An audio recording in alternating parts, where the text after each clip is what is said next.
What will I do when you are far away? What do I do?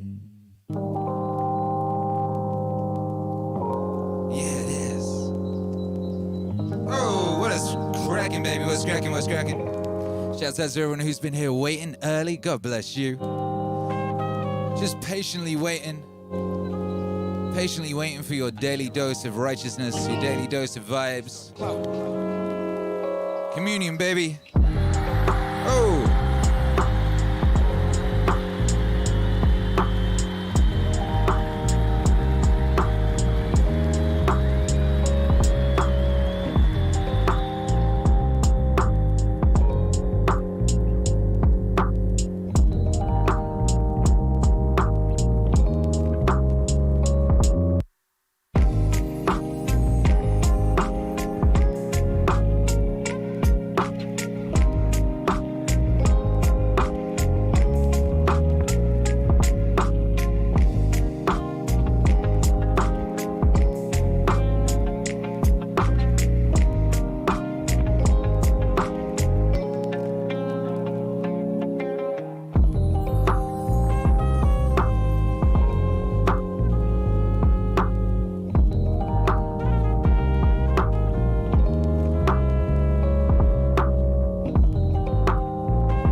That was so close, baby. Oh, so close.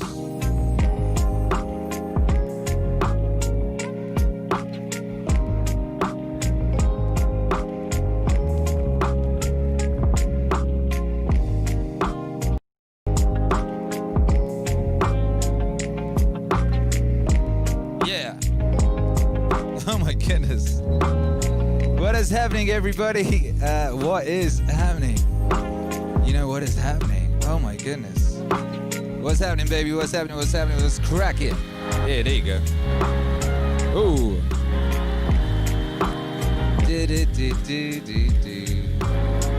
Yeah. Ooh. Hey, there you go, baby. Yeah, we here. Without further ado, baby, let me say good day to you. Good day, good morrow. Hi. What has happened to my camera angle? Aw, oh, come on.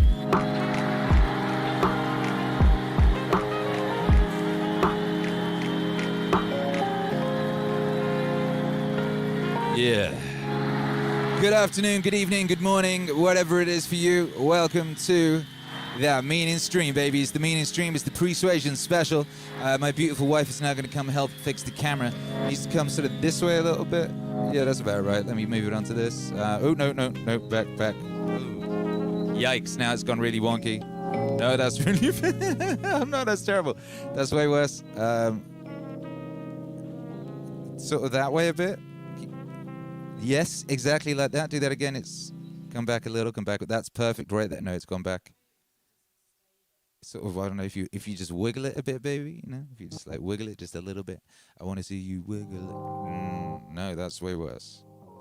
I guess I'll have to do it. Why don't you come over here and I'll do it?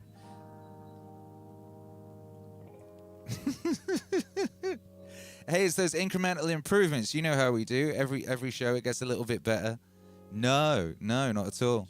I'll just put the song back on again. Oh my goodness, I guess I have to do it.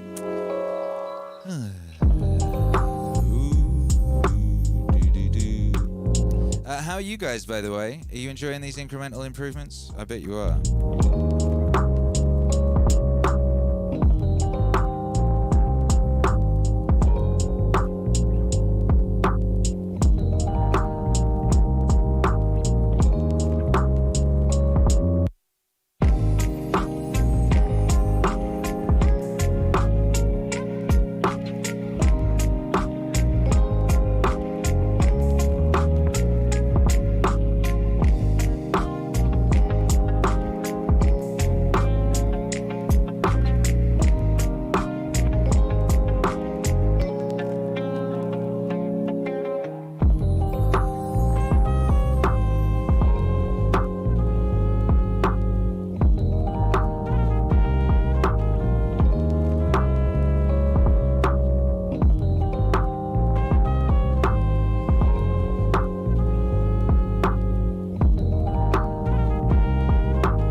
How's that? What do you reckon? What do you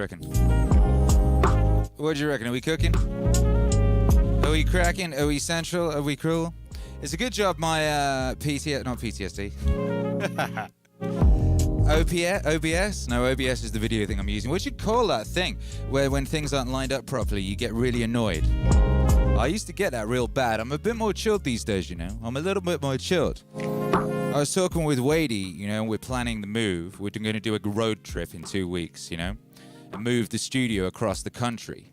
And, you know, we're going to keep streaming. That's the goal, right? Keep streaming, stick to the schedule. I told you I'd be here. You know, we'll be here, you know? And Wadey was like, so you do 6 p.m. PST now, right? And you do 7 a.m. Yeah, and he's like, because we're going to be moving through time zones. Like, what do you want to do? Are we going to do it exactly at this time and exactly at that time? And I was like, do you know what, Wadey? And he was saying, you know, like, oh, say we wanted to do it, you know, in Niagara Falls or whatever, somewhere cool. Do we need to get there just as the sun's setting? So do we need to time it and all this? So I was like, you know, we'll be chill, baby. We'll just drive across the country, and when we find cool shit, we'll pull up and set up. And if we can get some Wi-Fi, we'll stream. You know, we chill. And he's like, what happened to you? I was like, what? He goes, like, you. As long as I've known you, you've been incredibly, like, it has to be this time. It has to be. It has to be. It has to be. It has to be. I was like, I don't know, man, like, you know, the important thing is that we get there and we have a good time and the studio gets there safe and sound and we do some ill broadcasts along the way.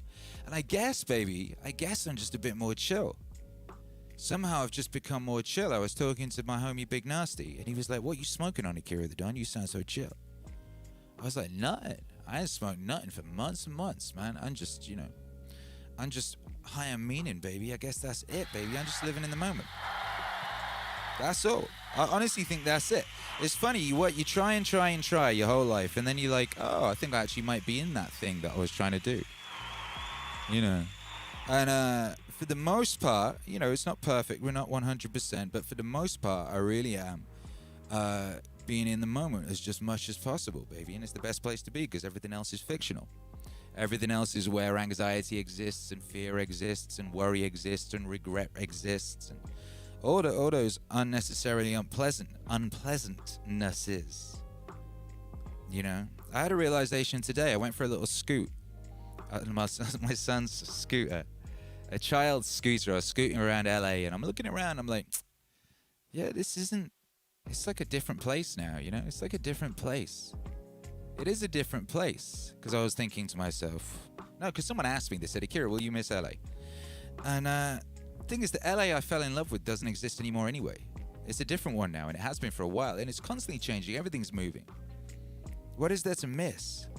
I existed in it and had a wonderful time. It was wonderful, you know, and I continue to exist, and I shall just shift somewhere else that's gonna make life kinder, because life is as kind as you let it be, and that's why I moved here in the first place from the UK.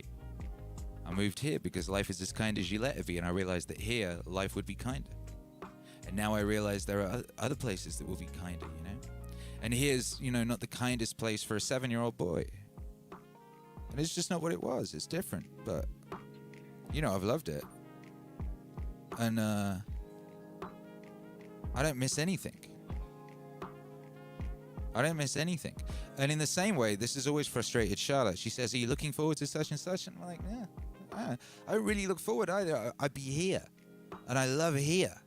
Right now, and I try and do that as much as possible. And I say try, that's a bit like that limiting language. Like, I'm actively doing that, and more so and more so and more so. And the difference that I get, I find the more magical life is, and the more chill I am. As in the less angry, stressed, unhappy, any of that. You know? But I'm excited. You can still be excited. You can still get excited about stuff. You're right, baby. Baby's trying to find a Bandcamp code. Yeah, it's in Bandcamp. You have to generate it. Baby is generating Bandcamp codes to send you all the new album. The album's in there. It's called the User Interface for Reality, but it's in the back end of Bandcamp. I checked it earlier. It should be. I looked at it. Anyway. We're getting ready to put an album out, you see. That's what's going on over here. We're getting ready to put an album out. So Mama Dunn is working on getting it out to all the patrons and all the YouTube channel members. If you're a member of this channel, you're gonna get your copy of that album in just a couple of sweet hours, baby. Just a few sweet short hours, less than that, maybe. What is it? At 9 p.m. PST. And at 9 p.m. PDT, whichever one it is, I still don't know, we'll be gathering here.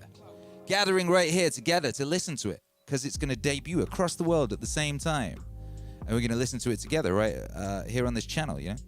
And yeah, so Charlotte's getting the download codes, because we do download codes now. So you can go to Bandcamp and you can download it in the highest possible quality. If you're a member of the channel or a patron of any sort above level 2, then you'll be getting that. And God bless that Mama Don, she's working on that right now, you know? And yeah, shouts out to you guys, baby. It's 102.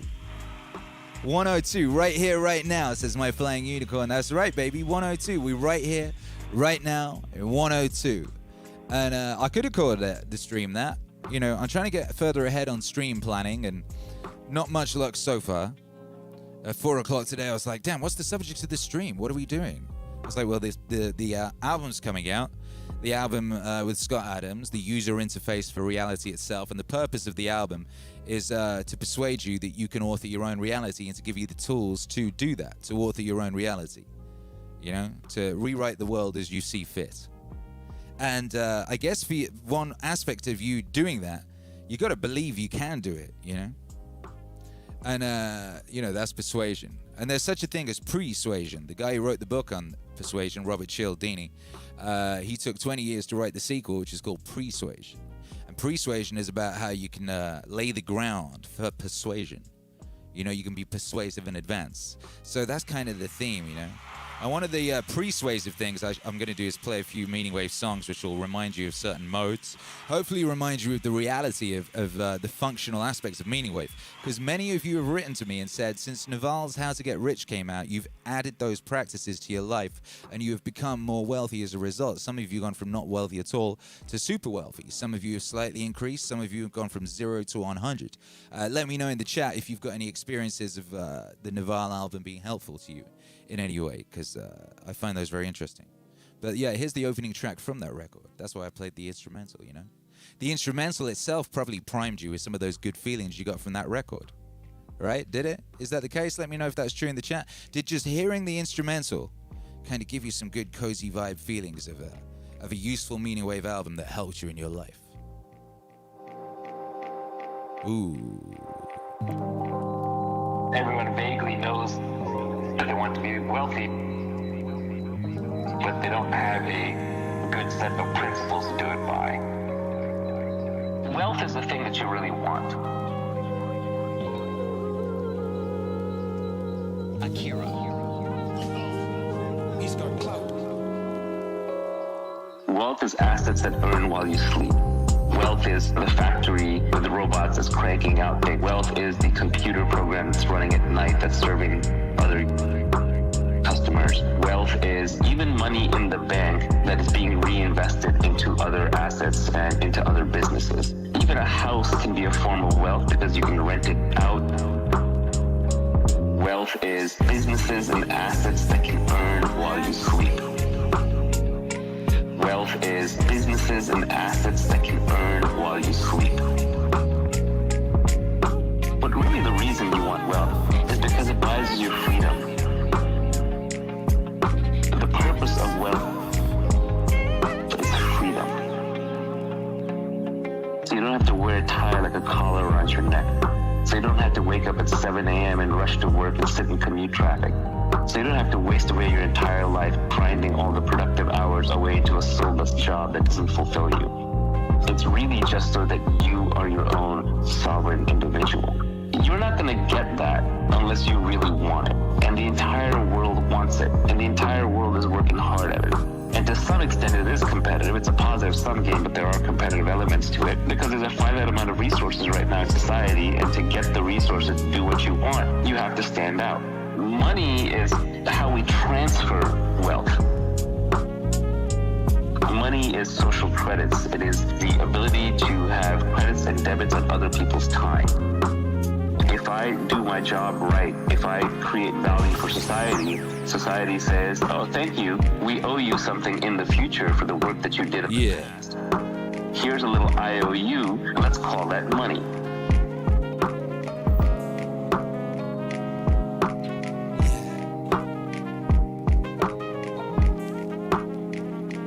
Wealth is businesses and assets that can earn while you sleep. Wealth is businesses and assets that can earn while you sleep.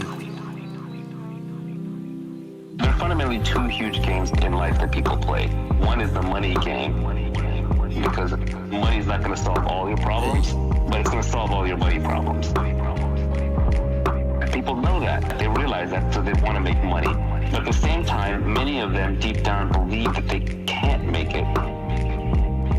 They don't want any wealth creation to happen. They sort of virtue signal by attacking the whole enterprise by saying, well, making money is evil and you shouldn't do it, blah, blah, blah. They're actually playing the other game, which is a status game. They're trying to be high status in the eyes of other people watching. Status is just your ranking in the social hierarchy. Right. Status is just your ranking in the social hierarchy. So wealth is not a zero-sum game. Everybody in the world can have a house. Because you have a house doesn't take away from my ability to have a house. If anything, the more houses that are built, the easier it becomes to build houses. The more we know about building houses, the more people that can have houses. So wealth is a very positive-sum game. Status, on the other hand, is a zero-sum game. It's a very old game. We've been playing it since monkey tribes. And it's hierarchical. Who's number one, who's number two, who's number three. And for number three to move to number two has to move out of that slot. So status is a zero-sum game. Politics is an example of a status game. Even sports is an example of a status game. To be the winner, there must be a loser. I don't fundamentally love status games. They play an important role in our society, so we figure out who's in charge. But fundamentally, you play them because they're a necessary evil. Wealth is businesses and assets that you earn while you sleep. Wealth is businesses and assets that you earn while you sleep. But really the reason you want wealth is because it buys you freedom. The purpose of wealth is freedom. You did! Wealth is assets that can earn while you sleep. Wealth is businesses and assets that can earn while you sleep. Really the reason you want wealth is it buys you freedom. The purpose of wealth is freedom, yeah. But there's always a subtle competition going on between status and wealth. For example, when journalists attack rich people, they're really bidding for status. They're saying, no, the people are more important, and I, the journalist, represent the people, and therefore I am more important. The problem is that by playing these status games, to win a status game, you have to put somebody else down. That's why you should avoid status games in your life, because they make you into an angry, combative person. You're always fighting to put other people down, to put yourself and the people that you like up. Just realize that most of the times when you're trying to create wealth, you're actually getting attacked by someone else, and they're trying to look like a goody two-shoes, but really what they're doing is they're trying to up their own status at your expense. They're just playing a different game, and it's a worse game. It's a zero-sum game instead of a positive-sum game. You dig? You dig? Hey, Maz, what's cracking, baby? Make some noise for Naval. You know, make some noise for Naval Ravikant here in Maz, the MEANINGWAVE Autonomous Zone. We're not too chicken to call ourselves the MEANINGWAVE Autonomous Zone. We're not going to change our name to the MEANINGWAVE Protest Zone, you know, because we're active. You know, we're doing stuff. We're not just, you know, going on about things. We're creating things, we're doing things, we're being. We're embodying that which we discuss, you know. We're embodying the wisdoms that we talk about. We're embodying what it is we believe, you know. We're out there doing it. Do you know how many people a day send me videos of themselves lifting weights to this music? It's beautiful, baby. Like, just that's my Instagram. That's my DMs, which basically I'm like, I get too many to be able to answer them now. Like, far too many, right? And it's like loads of people lifting weights to MEANINGWAVE. And it's sick, because you would expect them all to be lifting weights to Jocko, right? But oftentimes it's this. Like, they're like bench pressing to Naval and stuff of that nature. You know, it's real beautiful. It's a real beautiful thing. You know, so I asked you about like how this helps you, and what were some people saying? I got navigating all the chat is kind of crazy. Oh man. DS Duena said, this album helped me normalize these concepts in my mid-20s. God bless. Angie Kamarami said, I rented out my condo, bought a house, working on the next level. Get after it. Get after it. Milkman Dan, Naval on Twitter, Bitcoin is a tool for freeing humanity from oligarchs and tyrants, dressed up as a get-rich-quick scheme. Yeah, that's one of his classics. That's one of his classics, baby. Yeah. And now I've just lost it again.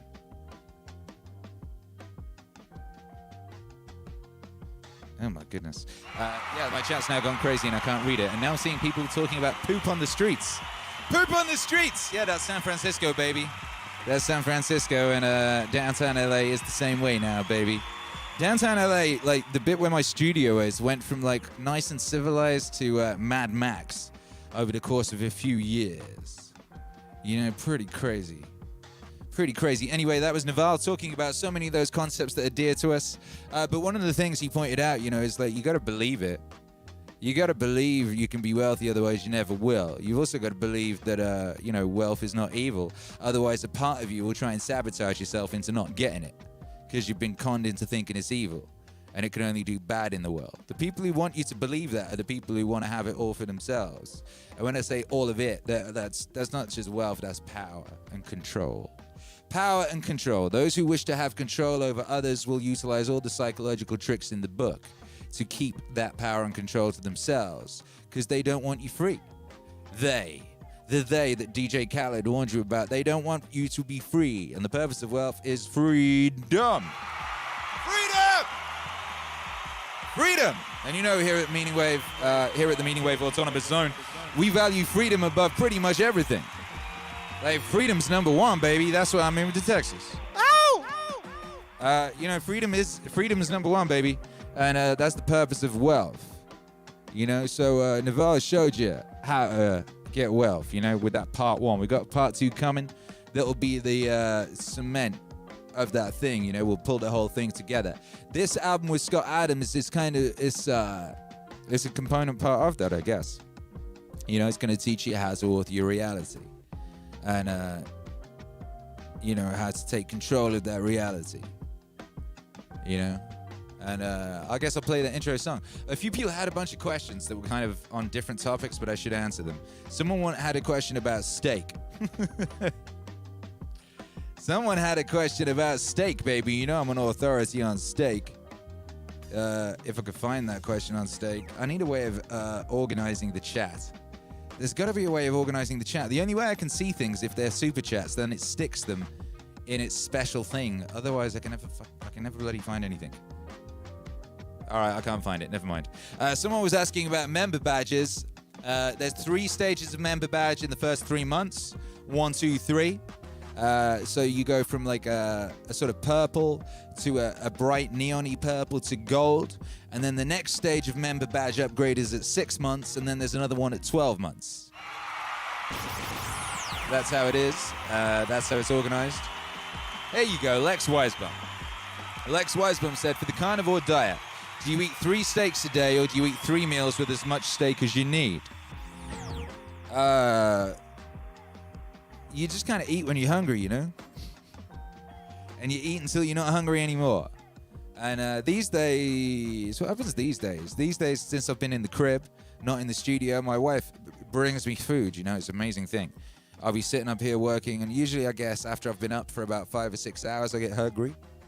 And wife brings me steak and eggs. Or she brings me bacon and eggs, you know? And then later in the day, usually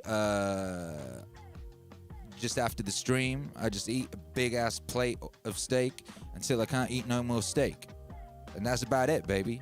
You know, I bang down a lot of coffee. Not a lot. I've made 1 or 2 coffees a day. Mostly at the moment. You know, and I have the oat milk cappuccino. And, you know, I drink me a lot of water. You know, a lot of this stuff. A lot of that H2O. Ooh. And that's what I've been doing for like 2.5 years, you know? 2.5 years I've been doing that. And, you know, never felt better, baby. Never felt better. So anyway, let's listen to that first track from the Scott Adams album. Let's listen to the first track. You can listen to the whole album a little later on. But this is like introduction to concept. Introduction to the concept. You know, of that user interface. Let's check it out. Pum pum pum pum. Pum pum pum pum. Pum pum pum pum. Pum pum pum pum. Pum pum pum pum. Pum pum pum pum. Oh, hey everybody. Glad you could make it. Hey. Today will be, for some of you, the most incredible day of your life. Not everyone. Some of you will just get a little bit smarter. Others of you will find a transformational experience in it. Yes, tonight you're going to find out the user interface for reality itself. The user interface for reality itself. So you can author your own reality. Your own reality. The user interface for reality itself. Don't believe it? Why are you here? Yeah, you're curious. You're wondering, can I do it? Well, you're gonna find out. Well, you're gonna find out. So, it turns out that there are some stories that can't be told right away. There are some things that by their nature cannot be communicated. There are a number of reasons why some stories can't be told. Maybe there's a secret involved. Maybe somebody's being modest and they don't want to brag. Maybe there's a lack of credentials involved. It might be a question of loyalty. You've promised you wouldn't tell somebody. You don't want to hurt somebody. It might be complicated. And so, just too hard to explain. This is important to know because you're going to wonder, why didn't I tell you where the user interface for reality was before? The user interface for reality itself. The user interface for reality itself. So that you can author your own reality. Your own reality. The user interface for reality itself. It's kind of a heck of a thing to hold out, isn't it? And the reason is, I couldn't tell you before. There needed to be a certain perfect situation. And that perfect situation happened today. Today. After 22 years, my plan came together. Today. And that plan was that someday I wanted to be in a position to tell you the things that I'll tell you today that I couldn't tell you until now.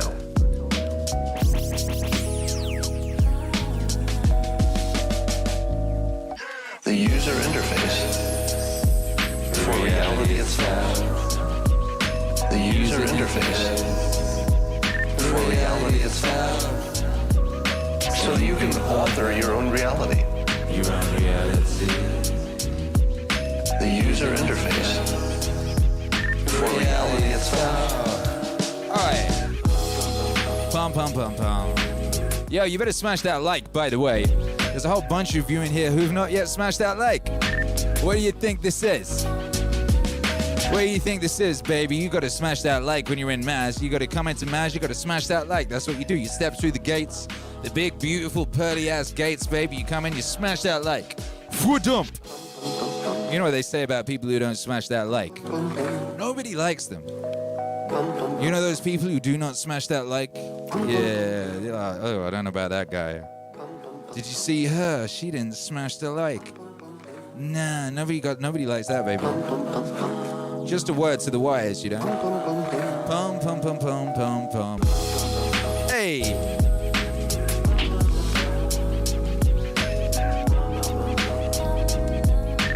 Pum, pum, pum, pum. Pum, pum, pum, pum. Pum, pum, pum, pum. Pum, pum, pum, pum. Oh! Pum, pum, pum, pum. Yeah! Pum, pum, pum, pum. I told you, didn't I, right? I'd already made this piece of music. Before I made the Scott Adams album, for about the 2 or 3 days before I had the flash of inspiration just before I went to sleep to make the album, I'd been making these little sketches of beats, and I didn't even know why, and it's not what I was supposed to be doing at the time. I was supposed to be doing something else, but I had this weird urge to just make a little collection of like little loops that all fit together neatly. And it's because my subconscious knew what was about to happen, because my subconscious doesn't operate on the same linear beads on a string navigation of time as the rest of me does. It's a bit more fuzzy. It can intuit the future quite a lot better. So it already knew what it was up to. That's the whole thing about programming your subconscious to do stuff for you. It just gets on it and it does stuff, and you don't even know how or why. But anyway, so I had this little collection of loop beat, half-made beats type thing. And this was the first one. And then I was like, I'm going to do this Scott Adams album, because I listened to him talking about this stuff, and I was like, I have to turn this into an album. I just have to do this now. I have to put everything else aside and just do this right now. This is really useful, important, and useful right now. Do it now. And I pulled out these little bits of music I've been making, and this was the first one. And I put it on, and then I put Scott Adams talking over the top, you know? And he went, pom, pom, pom, pom. Pom, pom, pom, pom. And he pom, pom, pom, pom, perfectly in tune and perfectly in time with the music I'd already made. Of course he did. And I said, okay, God. Okay, me. This is indeed the right thing to do. You know, if you're about to do something, you know, oftentimes it's a good thing to have a look around and see if there's any coinky-dinkies. See if there's any whopping big synchronicities, coincidences, just, you know, signs from the gods. Because they'll tell you if you're doing the right thing or if you're not doing the right thing, you know? So this was the right thing to do. Pom, pom, pom, pom. No one ever believes me. They let you auto-tune that pom, pom, pom. No, it didn't auto-tune the pom, pom, pom. That's just what he does. Go look up the original thing that I sampled. You'll hear him say pom, pom, pom, pom. Hey! So that's what's up. We have a thing here, by the way. It's called the International High Five. We do the International High Five. It's an exercise we do that binds us together across space and time. It harnesses all of our individual energies, brings them together, and creates something bigger. You know, it's our ritual here at Maz. And what I like to do is ask you where you came from before you came to Maz, the Meaning Wave Autonomous Zone, where you are right now. Where were you before? Where did you come from? And I ask you a question. And today I want to ask you, what was the last synchronicity that you noticed in your life? What was the last synchronicity? Hey, because the first step towards becoming powerful in the bright arts. What's the opposite of a dark art? A bright art. Because this is a bright art, you know? Hotep Jesus called persuasion white man's voodoo. But what we're talking about here is more than persuasion. We're talking about harnessing everything. We're talking about the user interface for reality itself. We're talking about cracking the code and, you know, taking control of your existence and being powerful within it, yeah? It's that light shit, baby, that bright shit, that light work, baby. Light work, baby. What up? CA-TAR-259 says, what's synchronicity? It's a wink from God, baby. It's, you know what I just said? That was a synchronicity. A synchronicity might be you're about to ring your girlfriend and you pick up your phone and she's just texted you. You know, something like that. It might be that you're thinking about the color blue and then you turn on the radio and I'm blue, da-ba-dee-da-da-da, da-ba-dee comes on. You know, some shit like that. One of those little moments, you know? Dun, dun, dun, dun, dun. David Howard said, did Scott Adams just get married, by the way? I thought somebody mentioned that. He was supposed to get married and then Tom Hanks conspired to put a spanner in everybody's works, you know? Tom Hanks and the communist Chinese got together and said, let's mess up everybody's plans in 2020. Little did they know it would lead to the meaning stream and other great human events. But yeah, Scott Adams was going to be getting married, but the CCP put a stop to that business. Also Tom Hanks, never forget Tom Hanks and his disease. So they're kind of where, I think they're where they were supposed to be on their honeymoon. But like, it's not the honeymoon because they didn't have the marriage yet, but like they got the license or some stuff. Either way, you know, they're having a lovely time and God bless them. Shouts out to them. Bum, bum, bum, bum.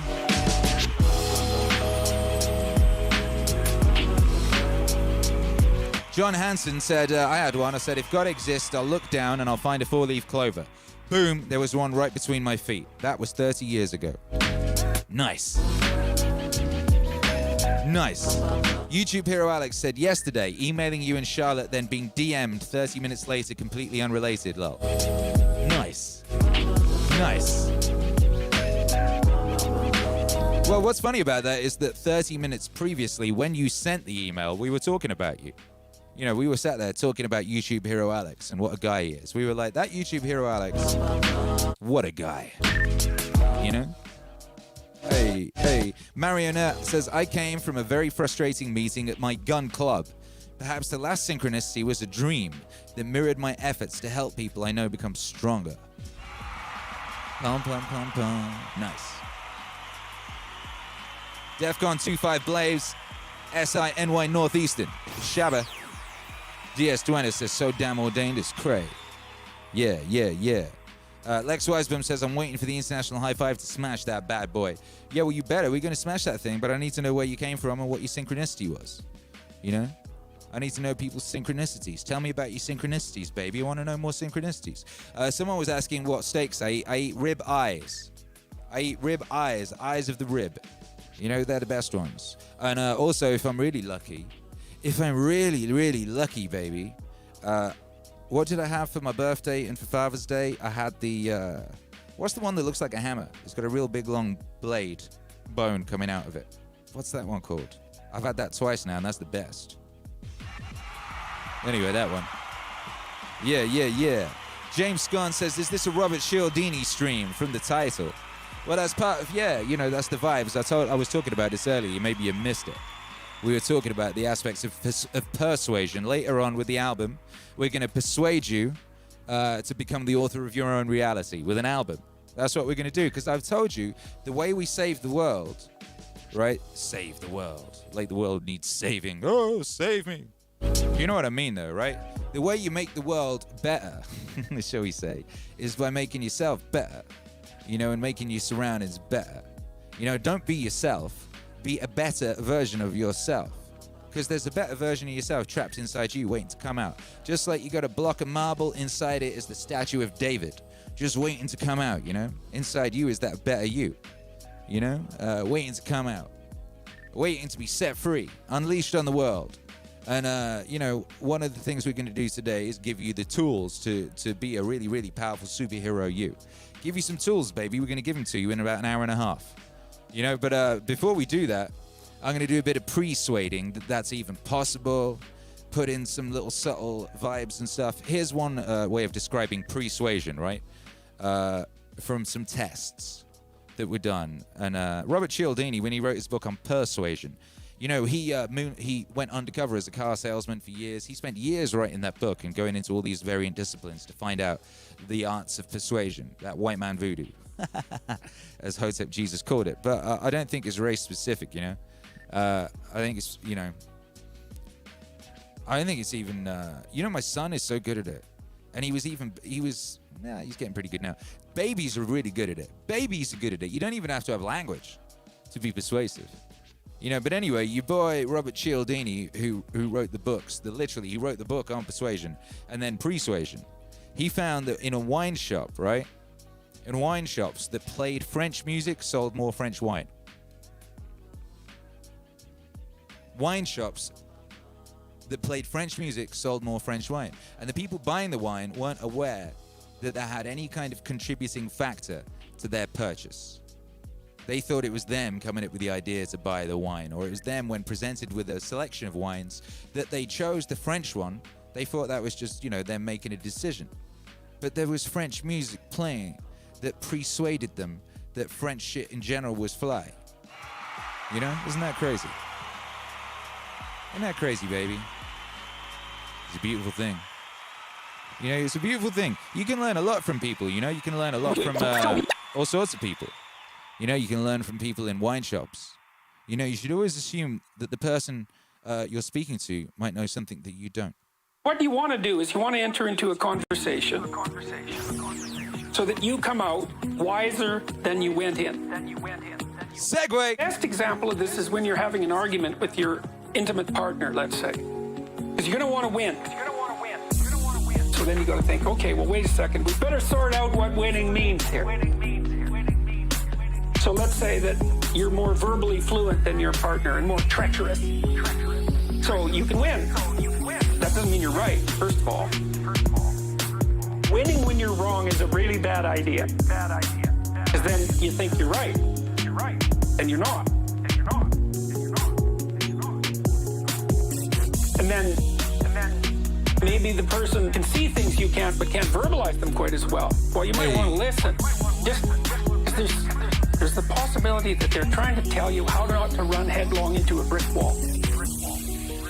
There's some possibility of that.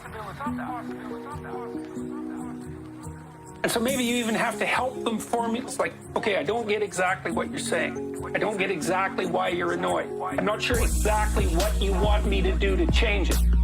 Let's get this clear. And then I'm going to think about it. Like, maybe you're right.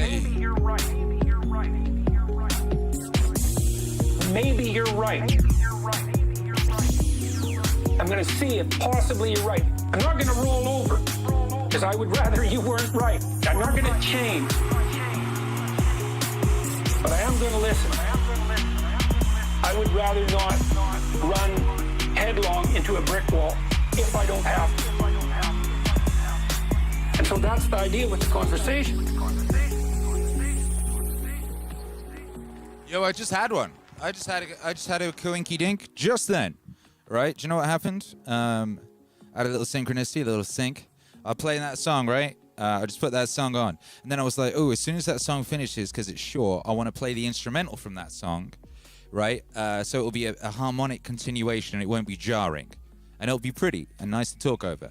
And I was like, where was this instrumental? I was like, oh yeah, this instrumental was first on the Goldtron album, recorded in Don Studios LA during that Goldtron period, right? And then I glance over at the chat and I swoosh up the chat to see if I can find one of those people talking about coincidences, and posted before I played this song and before I chose this moment, the first comment I see is Diaz Duenas, aka Captain Skirt, saying, I don't know why he said this, his comment says Goldtron X LA Studios.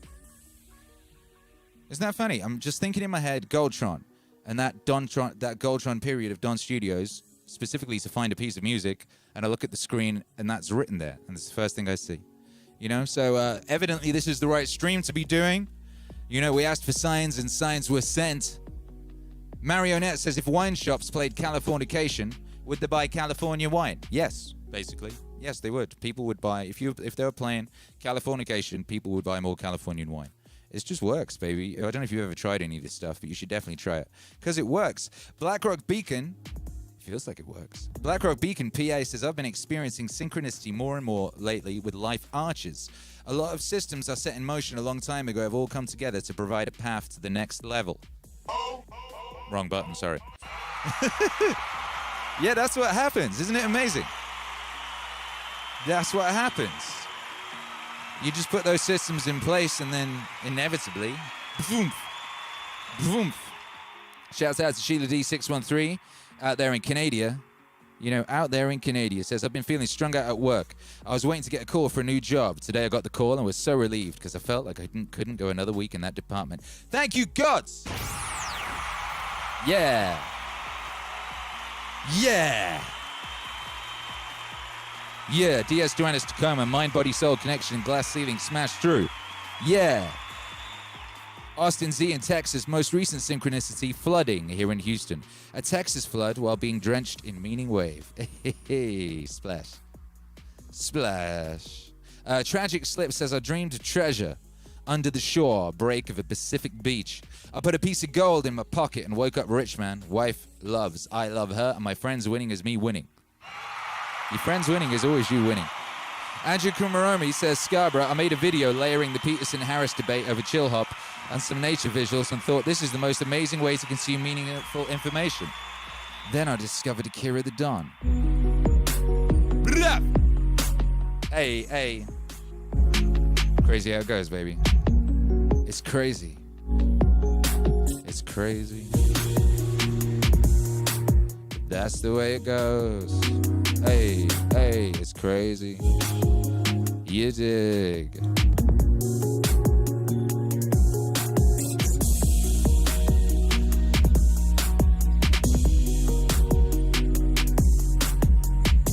Let's do the international high five, baby. Do you know how to do the international high five? Do you want to know? You go, cock back the gun. You hit the he and then you just rise. You just rise it up. 3, 2, 1. Power. Epic power. And then you feel the epic power flow through you. Can you feel the power flowing through you, baby? Can you feel it throwing through you? It's crazy, baby. But that's the way it goes. You wouldn't believe it. You wouldn't believe it if I just told you. But I showed you, right? I showed you.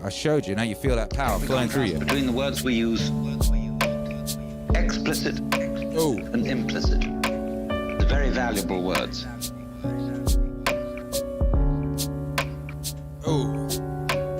What is explicit?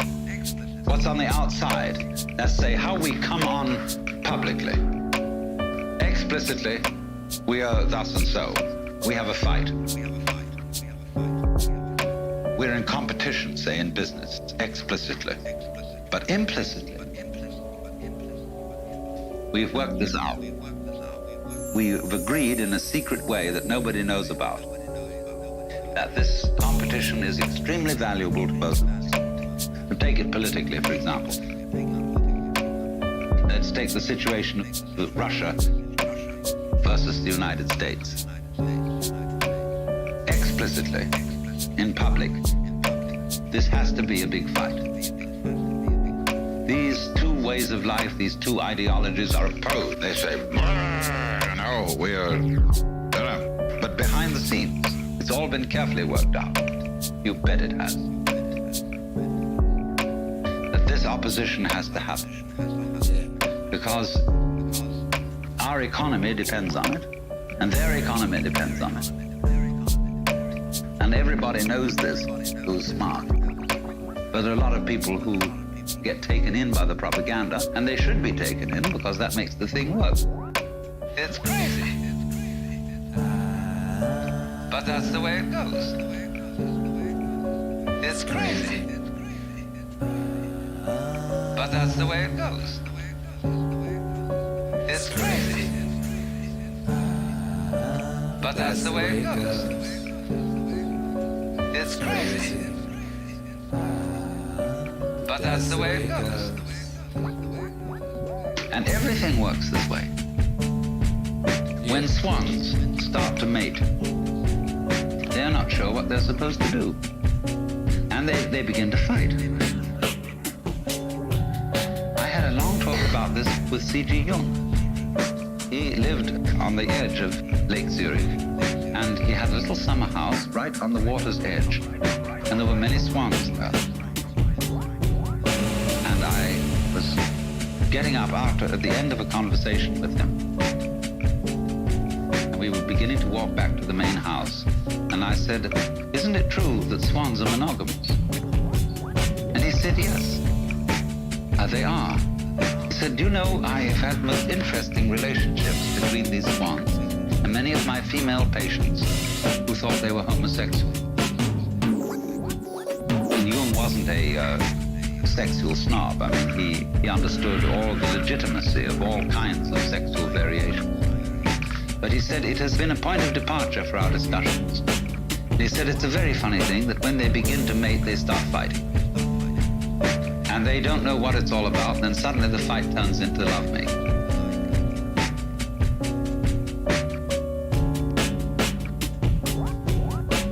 So that's what I mean. Underneath opposition, there is love. Underneath duality, there's unity. The Tweedledum and Tweedledee agreed. But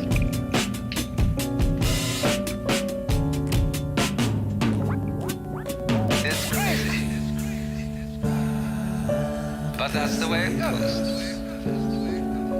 It's crazy. But that's the way it goes. It's crazy. But that's the way it goes. It's crazy. But that's the way it goes. That's the way it goes. See, here's that weaving principle. The things hold together by over, under, over, over, under. And that creates a stock, it creates fabric, it creates clothing, it creates shelter, it creates what we call matter. Matter, mata, mother, and also the same word, maya, illusion. See, the world as a marvelous illusion.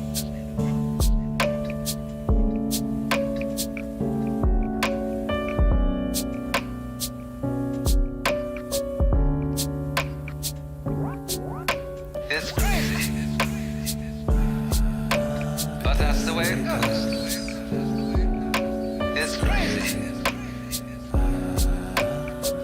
the way it goes.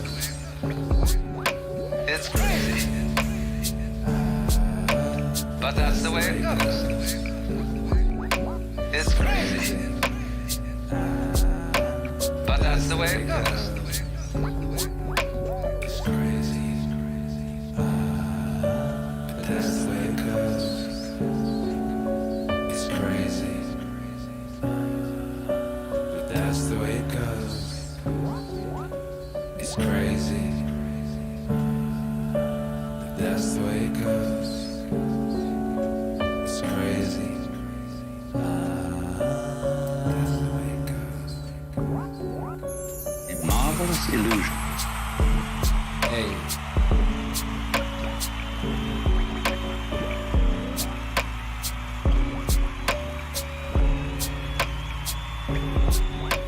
A marvelous illusion.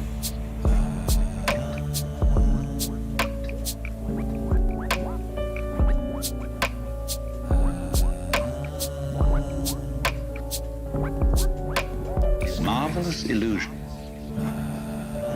But that's the way it goes. It's crazy. But that's the way it goes. It's Marvelous illusion. But that's the way it goes. It's crazy. That's the way it goes. It's crazy. That's the way it goes, baby. You dig. Matter, Martha, Maya. I remember when I was making this song, I was like, holy shit, Zack Snyder. Actually, I didn't realize it till afterwards. I think I realized it listening to it with you guys, I think. I was like, damn, Zack Snyder, when he was making Batman versus Superman, and he had Batman and Superman decide to stop fighting each other when they realized that they were one. Just like in that Joseph Campbell song, you know? They stopped fighting each other when they realized that their mother both had the same name. Martha. Mother. Martha. Maya. Illusion. The illusion of their separateness faded. I remember when I saw that in the movies, I pissed myself laughing. I thought, Zack Snyder, what a doofus. Ah, ha, ha. But actually, like when you think of it like that, it's epic. You know, it's beautiful. It's beautiful that Batman and Superman both have a mother called Martha. You know, and then there's this illusion of them being separate that is melted by that realization of that epic, baby. Shouts out to Zack Snyder all day. Do you know what? I think just maybe the timing was a bit off, you know? Maybe it was just the timing was a bit off with his dark version. Because the dark thing's sort of peaking about now, you know? If they hadn't messed with his vision and it had been allowed to climax now, because the way he wrote it, it was supposed to climax now. That Justice League thing was supposed to be for like 2 or 3 movies. I can't remember which. And Darkseid was supposed to come down. And that would have come out this year, this summer, just as we're at peak dark, peak nihilism, peak horror in the cultural cycle, as the cities are burning down, as people are smashing statues and running around screaming. There would have been the Justice League movie where Darkseid comes to Earth with the anti-life equation, you know, and everything's just peak dark. And I think that would have been the second movie. I think it was a planned trilogy. And then in the third movie, you know, Superman with the power of light and the power of beauty and joy and all of that would destroy the darkness and defeat the anti-life equation with the answer to the anti-life equation. And what's the answer to anti-life? The answer to anti-life, of course, is life. People say, oh, the only certainty in life is death, and they forget the first part of that statement. The other certainty is life. And life always comes from death, you know, from like, that's what you make a compost heap out of, you know? All that rotting stuff, that makes life. That's the answer, baby. They just messed up Zack Snyder's plans, you know, by getting scared. They got scared and they messed it up and they just got Joss Whedon to write some jokes in. You don't want to do that. You want to lean into it. You got to lean into that stuff, baby. You let an artist do his thing. Shit. You know, Zack Snyder, baby. I'd like to publicly apologize to Zack Snyder, by the way. I would like to publicly apologize to Zack Snyder. You know, one time I said some mean things about Zack Snyder and his vision and stuff, and I didn't see the bigger picture. You know, I was not smart enough to appreciate what he was trying to do. You know what I mean? And also, like, when he remade Watchmen and he put that Leonard Cohen song in the lovemaking scene, I thought it was just a bit much for me, and it made me piss myself laughing in the cinema, and I thought it was rubbish. So that put me off him. But, you know, 300 was brilliant. 300 was brilliant. We should have just let Zack Snyder see his vision through. And we'd have been sitting right now, Justice League, you know, sequel would have been the movie of this summer.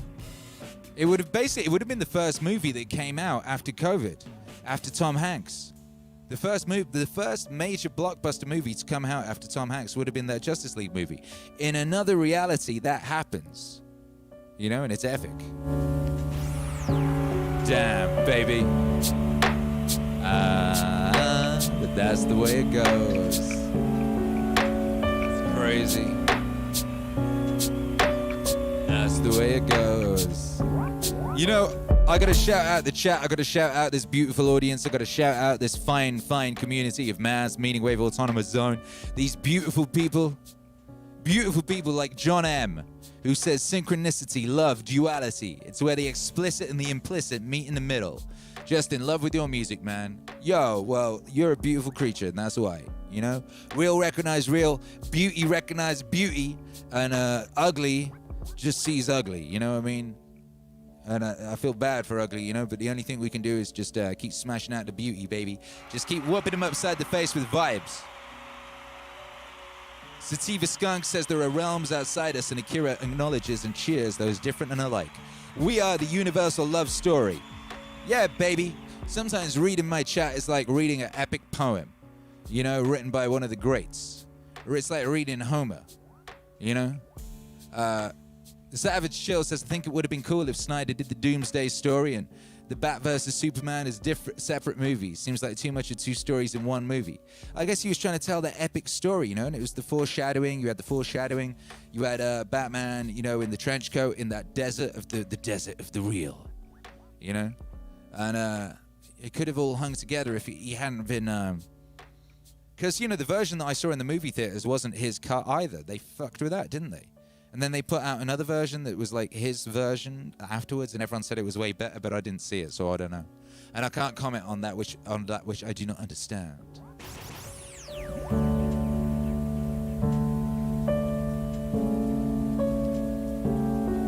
Show Rhino says to serve people knowing enlightenment could never be a selfish desire. That is the highest calling. To serve people, knowing enlightenment could never be a selfish desire. That is the highest calling. Yeah. It's crazy. That's the way it goes. You know, and something, you know, art finds a way, and certain stories just insist on being told. You try and crush them down, you try to smash them down, and they just keep coming up. They just keep coming up. And have you ever known an instance where in a movie was the director was essentially fired, the movie was rewritten and redirected and released, and then a few years later, the original version was given the light of day, and not just given the light of day, because what's happening with the Snyder Cut, as they call it, Zack Snyder's story, that story he was trying to tell, is it's being redone by him. The actors are being called in to refilm scenes that were missing, and the whole thing is being turned into a TV show on HBO Max, like a prestige, like 6-part TV show event. So the story he wanted to tell, it looks like it's going to happen. Like that story had to exist so bad that it was squashed, it was mushed around, it was smashed in, but it's still going to happen. I mean, that sort of thing never happens. That's crazy. Sometimes stories just insist on coming to life, baby. Sometimes stories just insist on being born. Because, you know, that story, that tale as old as time, that duality, which secretly is unity. That story's got to be told to each generation. Recently, a great many medieval works, and these involve, particularly in the Arthurian romance and so forth, knights in combat with each other. Fiercely in combat, with complete respect for each other. even love for each other. And there's one wonderful line in Wolfram von Eschenbach when two brothers who didn't know they were brothers were in combat. One was a Christian and the other was a Mohammedan. They were in combat. And Wolfram says, if one wished to think of it that way, one could say that they were two battling. But they had the same father, and they are one. Make some noise, man! And they are one. Battling himself out of loyalty, out of honor. And they are one. Battling himself, doing himself much harm. But that's the tragic sense. As I say, life begins, and that's the first thing the eye sees. Life eating itself, killing. But that's life. And the reconciliation of consciousness, which revolts from this, to that, and its affirmation, that is the song of mythology. It has been. It's the song of the religions. And with that little affirmative theme, the affirmation of life as it, I would say we have the key to the hopping up, the stepping up, the invigorating of life, which has been the function, actually, the first function of mythology from the time the old cavemen asked the bear to give his body for their life.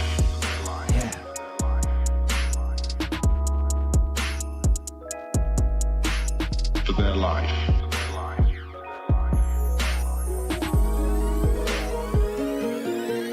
And they are one. Battling himself out of loyalty, out of honor. And they are one. Battling himself, doing himself much harm. And they are one. Battling himself out of loyalty, out of honor. And they are one. Battling himself, doing himself much harm.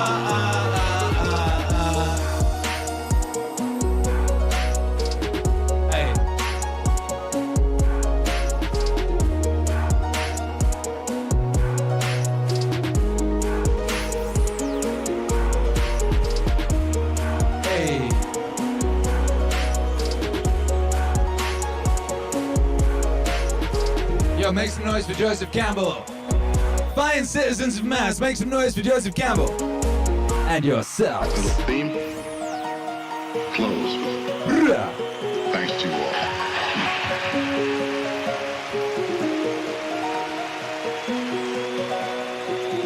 Hey.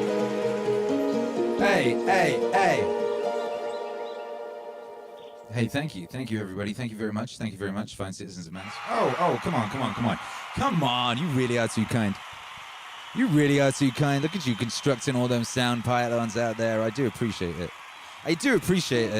It's good to see, it's good to know that the pearls are not being cast before swine, The pearls are being cast before the worthy, which is you, the fine citizens of Maz. You are worthy. You are more than worthy. You deserve to be the author of your own reality, brother, sister. You deserve it. I mean, let me put it this way. Look, someone's going to be writing the story of your life. It should be you. Someone's going to be controlling your mind. Why not it be you? Why not you? You got a great story to tell, baby. I know you do. Hey, James Scum, what's cracking, my guy? Thank you for the support. Thank you, brother. I appreciate you. All contributions right now, all super chats and all that is going towards the Get Akira Across the Country fund streaming. We've got to get across the country and we've got to keep streaming along the way. So we've got to buy a generator. We got 2/3 of the way to getting that generator in one stream the other night. It was epic. I think we had like $800 in super chats, which minus YouTube's cut is like $600 or something, and a generator is $1,000. So that's what we're on right now. We got to get a generator and a table and a Wi-Fi booster. Yeah. And we're going to put together a schedule. Wadey and I, tomorrow, we're going to go to the garage and find a car. Like the biggest car we can find that can fit the most stuff. Then we'll be able to work out what we can fit in it with regards to, like, broadcasting equipment. But basically, the main thing is just so that I can keep releasing records on this regular basis. Keep putting, this album's coming out tonight. The What's album came out, was it 3-4 weeks ago? We release something every week. Every week there's a new piece of music comes out on Spotify. So to keep to that schedule, moving stuff in America, because it's so big, it like takes weeks if you get like a van or a pod or whatever, like the pod thing, which is one option. So me and Wadey are just going to drive the studio across the country so we can just keep moving. So that's the vibes. But anyway, James Scott said, if you were to teach a Life 101 course, because I missed Stream 101, and that would have been the perfect question for Stream 101. If you were to teach a Life 102 course, what would some of your syllabus look like? It would look a lot like it would look a lot like the MEANINGWAVE catalog. MEANINGWAVE is a syllabus. Each record builds upon the last.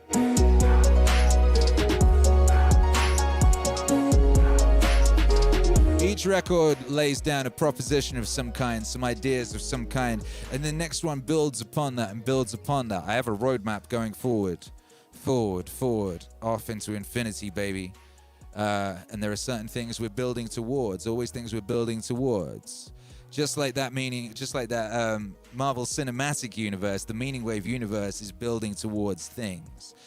You can't just go straight into Doctor Strange and the Multiverse of Madness. You got to have Iron Man first, and then you got to establish just the idea of a multiverse. You got to do a lot of things before you go straight to the Multiverse of Madness, and that's what MEANINGWAVE's like. But we're going to start getting a lot more explicit with it, actually. The idea of the MEANINGWAVE University presented itself during one of these streams. So we're going to build the MEANINGWAVE University right here at Maz. Right here in Maz, we're going to build the MEANINGWAVE University. We're going to have courses. We're going to have courses, and those courses will, of course, be essentially very entertaining sets. And we'll have, we'll do the Persuasion MEANINGWAVE University Masterclass on Persuasion.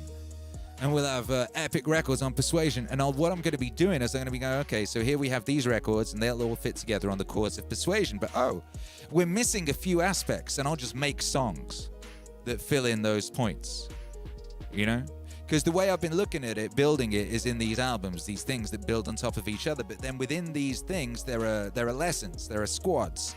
There are squads of wisdom within them, There's the Persuasion lesson. There's the, here's one thing. If you don't stop, you already beat 90% of the world. 97, actually. I think it's probably 97. If you just don't stop, you already ahead of 97% of other motherfuckers, because most people stop. Most people stop at the first obstacle. The first thing that gets in the way, they're like, well, fuck that. I'll go back to where it was chill and just, you know what I mean? So just not stop it. All right? So if you do that one time, you're ahead of everyone else. And then if you keep doing it, you get into that super elite level, baby. And, if you just keep not stopping, because every time you don't stop, you learn something. Every time you hit a wall, you go, okay, yeah, I'll look out for a wall next time. And you know what I mean? Every time you fuck up, every time you lose, every time you fail, you win, you learn something. So that's a victory if you learn something. If you pay attention, you'll learn something, right? So every one of those so-called losses is you fucking winning, really, because you're on your way to victory. You're on your way to victory. Victory is inevitable. If you just don't stop and you keep paying attention, you keep learning from those losses, victory is inevitable. Victory is inevitable. And just that perseverance, that in itself, that's a very major lesson in the MEANINGWAVE University. And we have a number of records on that topic, We have a number of records on that theme, but gathering them all together as a kind of syllabus and then filling in extra missing areas. For example, there should just be a song called Do Not Stop, or something that's basically just like what I just said. Just what I just said should basically be a song.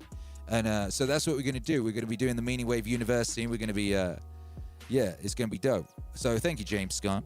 Thank you, Koti Khans, for the super chat. It says, here's to Road Tripping Waves. Here's to you. Here's to you. I promised you guys I would be here, you know, so it's important that I keep that up, even when I'm driving across the country. Savage Chill says, here's a little something for a roadside snack, Akira. I appreciate the content you bring to us, man. Always seems to find me at the right time. Funny how things will have a way of doing that, baby. Thank you for the support. And that's how it works, you know? If you're paying attention and if you're following that blissful path, following that path, you know? Following that path. You know, most people stop. You know, that's what I was saying. Most people stop. Most people stop at the first sign, at the first obstacle, you know? And it's sad for those people because they never get to discover who they could be, what they could be. Because they could be so much more than who they are. Another one. Bite off a little more than you can chew, you get stronger. And you do that in the gym. For example, when you go lift weights that are a little heavier all the time. And as a consequence, you develop yourself physically and you turn into who you could be. You turn into more than you are. More than who you are. How you could be. More than who you are. More than you are. More than who you are. How you could be. More than who you are. More than you are. There's a mythological trope that I discuss fairly frequently about rescuing your father from the belly of the dragon or the belly of the beast. You see it in The Lion King. You see it when Simba is being initiated by the baboon, and he ends up contemplating himself in a dark pool, and then his father appears in the sky. And then in the Pinocchio story, when he's trying to become a genuine human being, instead of a marionette pulled by other people's strings, or a liar, or a jackass, because those are his alternate destinies. Jackass. He goes down to the darkest place he could find, the bottom of the ocean, and finds the biggest monster he can look at, and inside he finds his father, and then rescues him. More than who you are. How you could be. More than who you are. More than you are. More than who you are. How you could be.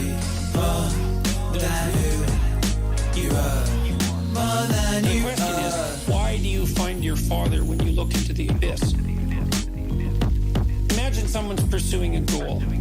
Some of the things they have to accomplish or confront on the way to that goal frighten them, and they start to avoid, and then they get more afraid, and their ability to pursue their goal or to accomplish their goal deteriorates because they're avoiding it. If you're a psychotherapist or even a friend or a supportive loved one, you're going to encourage the person to face the challenges that are making them afraid, to face them voluntarily.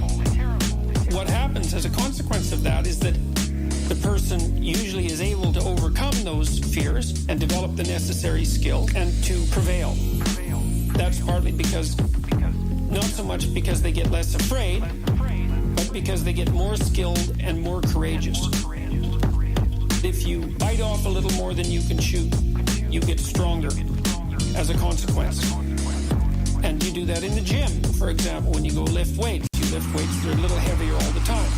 And as a consequence, you develop yourself physically and you turn into who you could be. You turn into more than you are. Okay, so if you face fears a little bit at a time, fears and challenges, and you do that voluntarily, then you become more than who you are. How you could be. More than who you are. More than you are. More than who you are. How you could be. More than who you are. More than you are. You baby, you dig. More than who you are. Get ready to become more than who you are. We're all gonna do it. I'm gonna do it. I'm working on becoming more than who I am. You know, there's a much bigger, more sculpted guy waiting to come out of this guy, and this guy is a much more sculpted and bigger version of the guy that was on that first meaning stream. You know, There's so much more that we have in us, you know, all of us. We have so much more in us, baby. So you're going to be finding out tonight, you know, tonight in just an hour and a half, an hour and 36 minutes.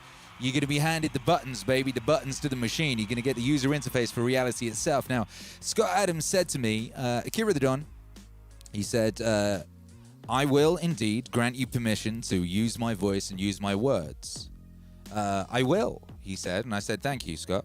He said, under one condition. I said, what's that, Scott Adams? He said, you do not, tamper with my message or remove anything crucial to it. I said, okay, Scott, well, I've already done it.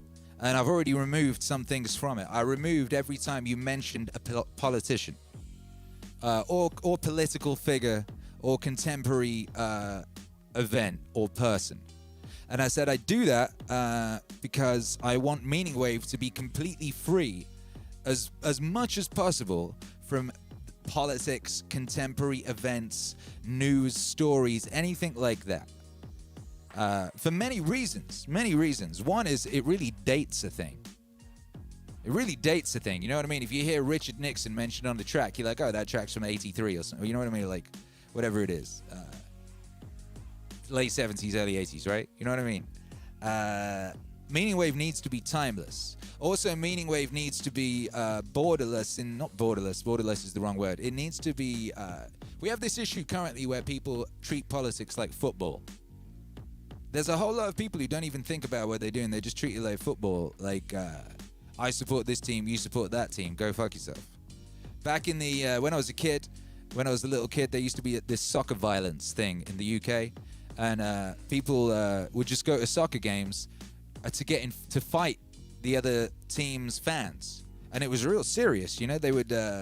they'd put coins in socks and shit like that, you know what I mean? They'd wrap bike chains around their legs. So when they got in there... they could pull out the bike chain. It was like serious ultra-violence they were interested in doling out upon each other. Because what happened was, I mean, there's lots of theories as to why, but like we had generations and generations and generations and generations and generations going back into infinity of young men who, got sent to war and sent to beat the shit out of each other and kill each other and murder each other and what have you. And then the past couple of generations, we haven't had that. And one theory was that, all of that tension's got to come out somewhere and what have you. And it wasn't being directed. Back in the day, the powers that be directed people and they said, right, go off and kill those people over there. And then there was a couple of generations where they didn't do that. And they all started going to football games and beating the shit out of each other. Like after a football game in the UK, they would just run at each other across a town, like down a high street, and just go at each other with bike chains and shit of that nature. Smash, smash, smash. Then they stopped them doing that.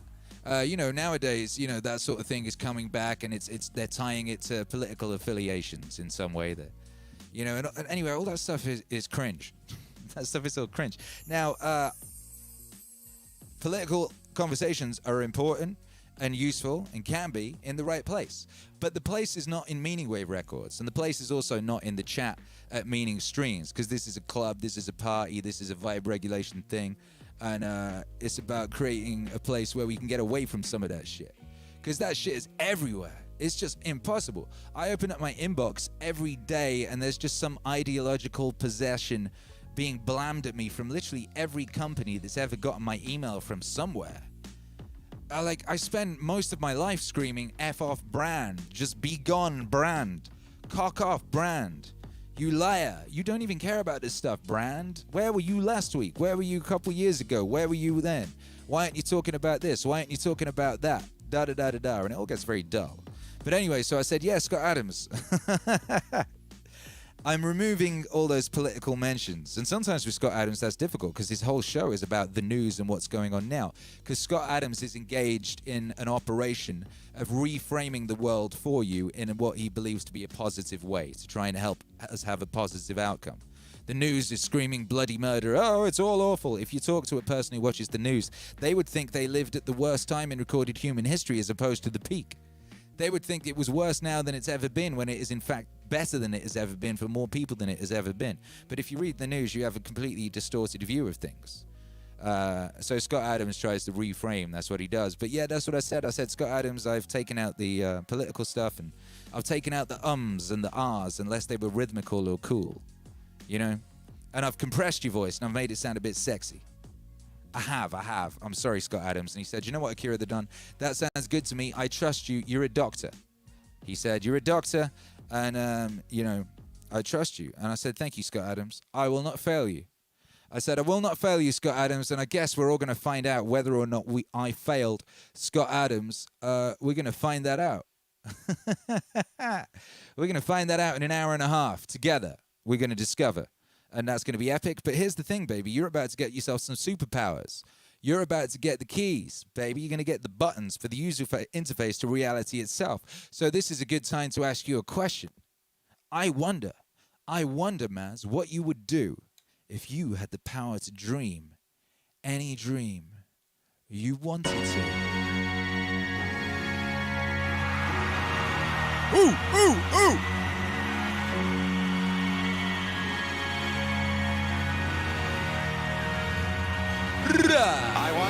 I wonder what you would do if you had the power to dream any dream you wanted to. I wonder what you would do if you had the power to dream any dream you wanted to.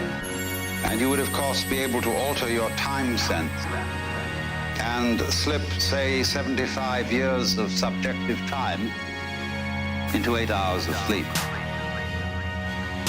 You would, I suppose, start out by fulfilling all your wishes.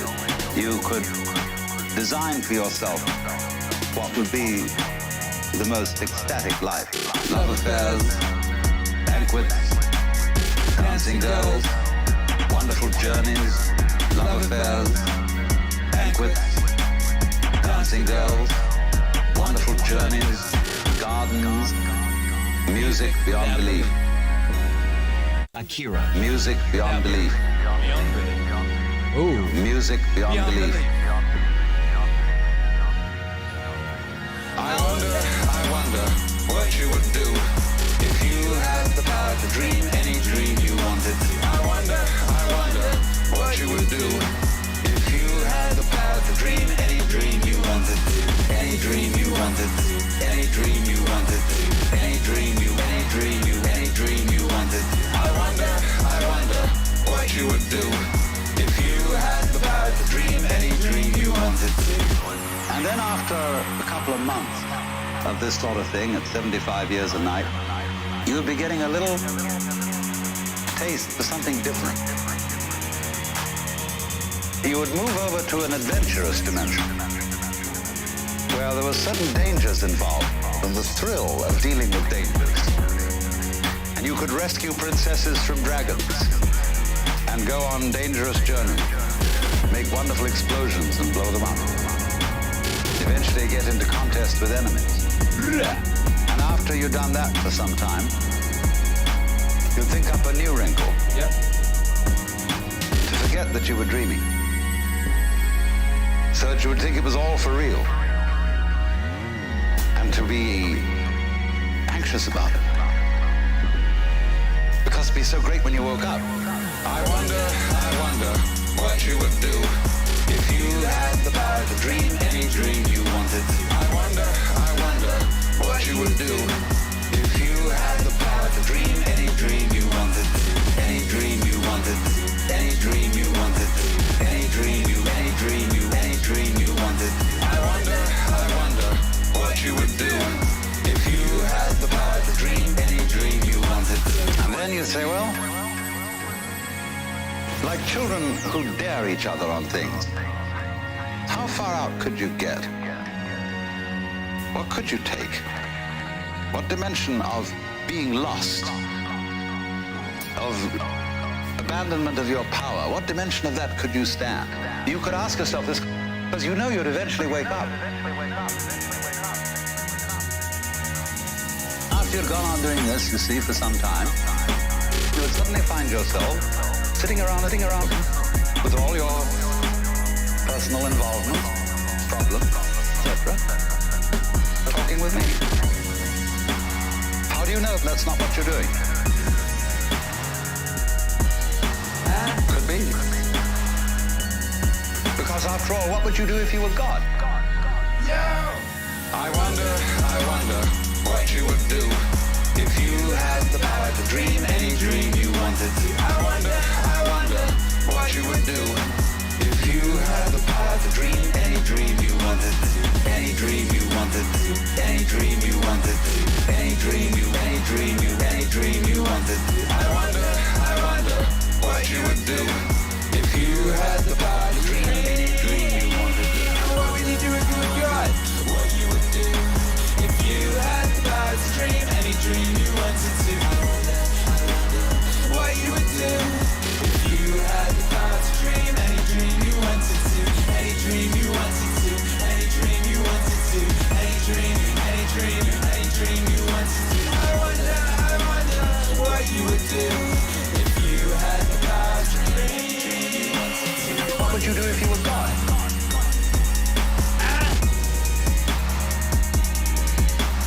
What would you do if you were God?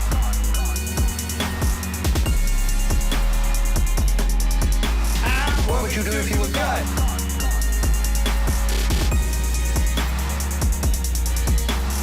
What would you do if you were God?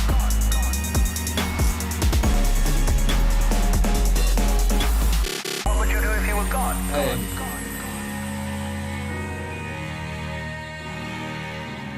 What would you do if you were God? Hey! What would you do if you were God? Make some noise, Mass.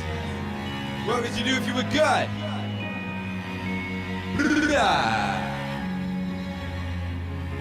Hey. Magical moments here, Maz. Make some noise, brothers and sisters. All them wave emojis now.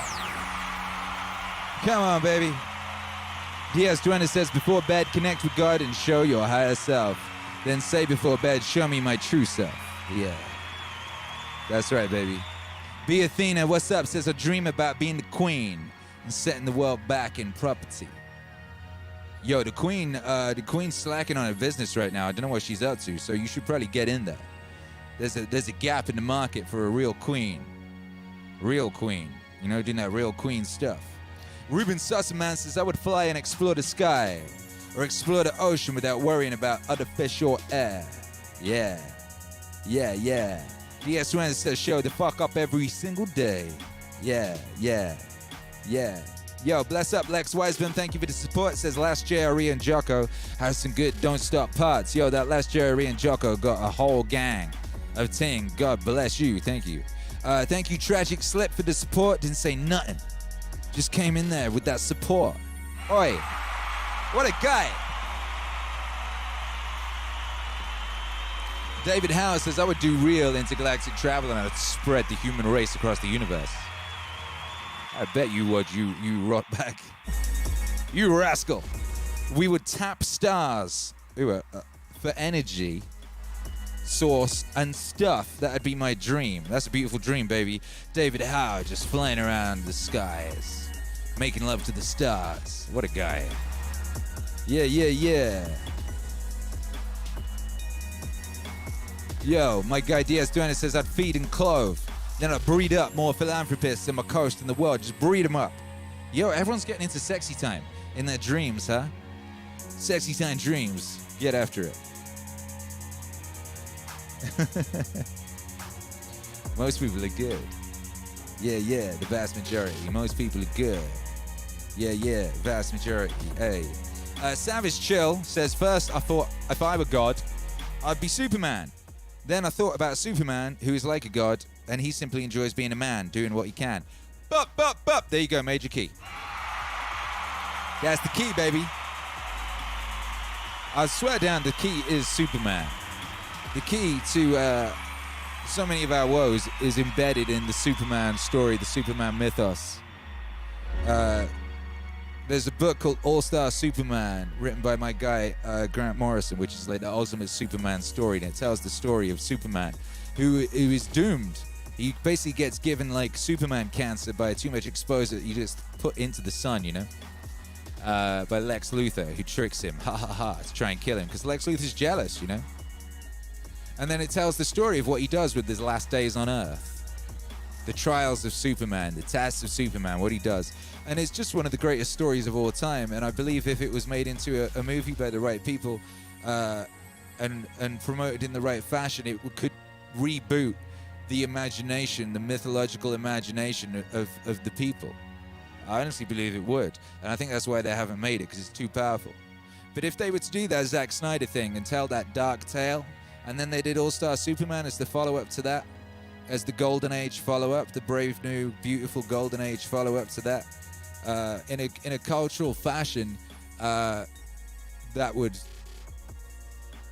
heal the world. Art is incredibly important, incredibly powerful. You look at the stuff that's been in it, you know, the stories that have been told and what have you. You know, you see it, then you see it reflected in the world around you, you know? Art holds a mirror up to nature, you know?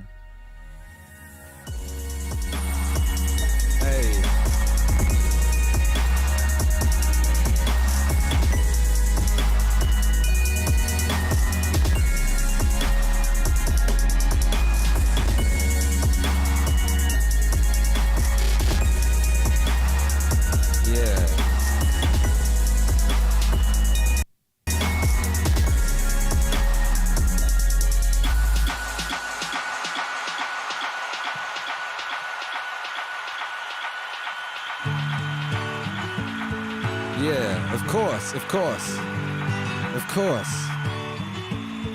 Of course. Consciousness has other notions of how things ought to be. What virtue is, and so on. And so on. And so on. One of the problems that man has to face is reconciling himself to the foundation of his own existence. And this is the first function of mythology. And this is the first function of mythology. The reconciliation of consciousness with the mystery of being. And this is the first function of mythology. Not criticizing it. Shakespeare, in his definition of art in Hamlet, where he says, art holds the mirror up to nature, is a perfect definition, I would say, of the first function of mythology.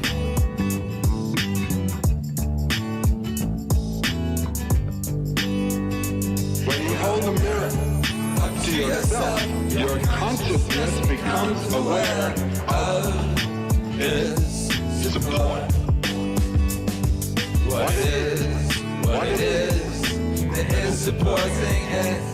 You may be shocked at what you see. You may be greatly pleased. But one way or another, you become aware of yourself. Your consciousness becomes aware of that darkness, that being which came into being out of darkness and which is its own support. And this is the first function of mythology. This is the first function of mythology. The reconciliation of consciousness with the mystery of being. And this is the first function of mythology.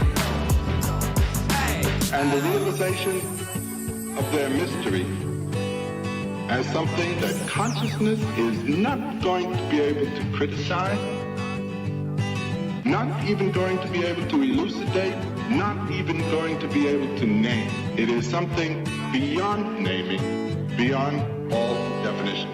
That's the first point. And when that is lost, one loses this sense of awe, which Goethe calls the best thing in man, the sense of gratitude for one's privilege of having this center of consciousness aware of these things. And this is the first function of mythology. This is the first function of mythology.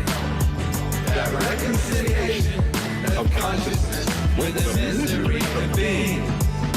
And this is the first function of mythology. Hey!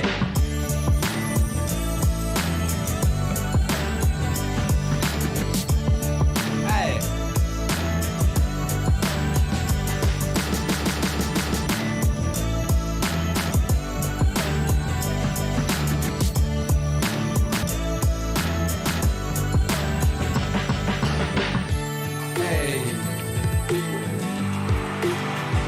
Yo, make some noise, man. All them wave emojis right now.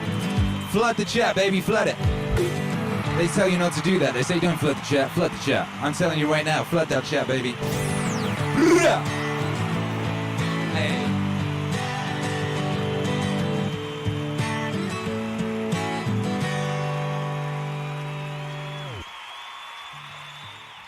Yeah, shouts out to you, baby. Shouts out to the fine citizens of Mass. Shouts out to Mark Watts. That's Alan Watts' son. You know, who's a beautiful man. He gave me permission to make those Alan Watts records, and he sent me an email last week.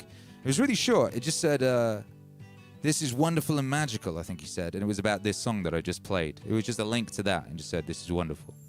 I love this. And that was a very beautiful thing to hear. You know, he was, I've got to get him on here one of these days. The stories he tells about his father, Alan Watts, and Joseph Campbell hanging out together, you know. And well, apparently when they first met, they were at some kind of event, and they were talking, and everyone was over the other side of the room going, oh God, look, they're talking. Alan Watts and Joseph Campbell are talking. What are they talking about, you know? And Mark Watts went over, and they were talking about girls. You dig? Of course they were. If you're going to talk about the mystery of being, if you're interested in that, if you're interested in beauty and the mystery of being, of course that's what you're doing. What up, Koti Khan says, I wonder if he'll ever do a Twain wave. You're talking about my boy Mark. My boy Mark, whose writing filled me with such wonder as a small boy and continues to. Oh, come on. What'd you think, baby? Mickey, what up, Mickey? O'Dunican. What do you do when you're not making music? Seems like you probably consume a lot of info in order to make your music. That's a good question. When I'm not making music, I'm usually doing this. So this is, you know, I do this a lot. I do this in the morning. I get up early and I do this from 7 a.m. PST for an hour and a half. And then I do it again at the other end of the day, you know, for a good couple, 2-3 hours or something. And what else do? I respond to your messages. You send me many thousands of messages, or you know. Are we're over hundreds a day now. We might be into thousands, and I try and get through as many of them as I can. You know, and I like to have a shower. I have a couple of showers a day. You know, when I'm doing that, I like to put on some sort of YouTube video about something interesting. I'll listen to that. You know, I like to read when I can. A little bit here, a little bit there. I like to scoot around the block with my son, you know. I like to do that. I like to go get a coffee. There isn't a huge amount of time, to be honest. I mean, what I tend to do is MEANINGWAVE is like an education for me, you know. I'll be like, okay, now I'm going to do this album. So I'm going to listen to all this stuff about this that this person said in this area, and then I'll listen to that, you know, and I'll work on that, and then I'll be like, I don't know. But yeah, you know, over the years, I've enjoyed reading a great many books and comic books, and I've enjoyed investigating things and, you know, educating myself. I left school early, you know. I left school at 16, you know, so I educated myself. I went to that University of Life, and then I educated myself. I did my own philosophy courses, my own all that, you know. Most of the things I would then read in philosophy was stuff I'd heard from the mouths of junkies and beggars and people of that nature. Like, honestly. Like, most of the things that you read some ill shit in later years from a great mind, and then you're like, yeah, I definitely heard that wino say that one time in that squat I was in. You know? I learned a lot from living in squats. You know, I learned a lot from being homeless and hanging around with people, those sorts of people, you know? Those people People who've lived hard lives and unconventional lives, they know a lot of stuff, they learn a lot of stuff, they know a lot of true things. They see the true face of man, you know? Man shows his true face to those people, and those people pay attention, then they tell me about it.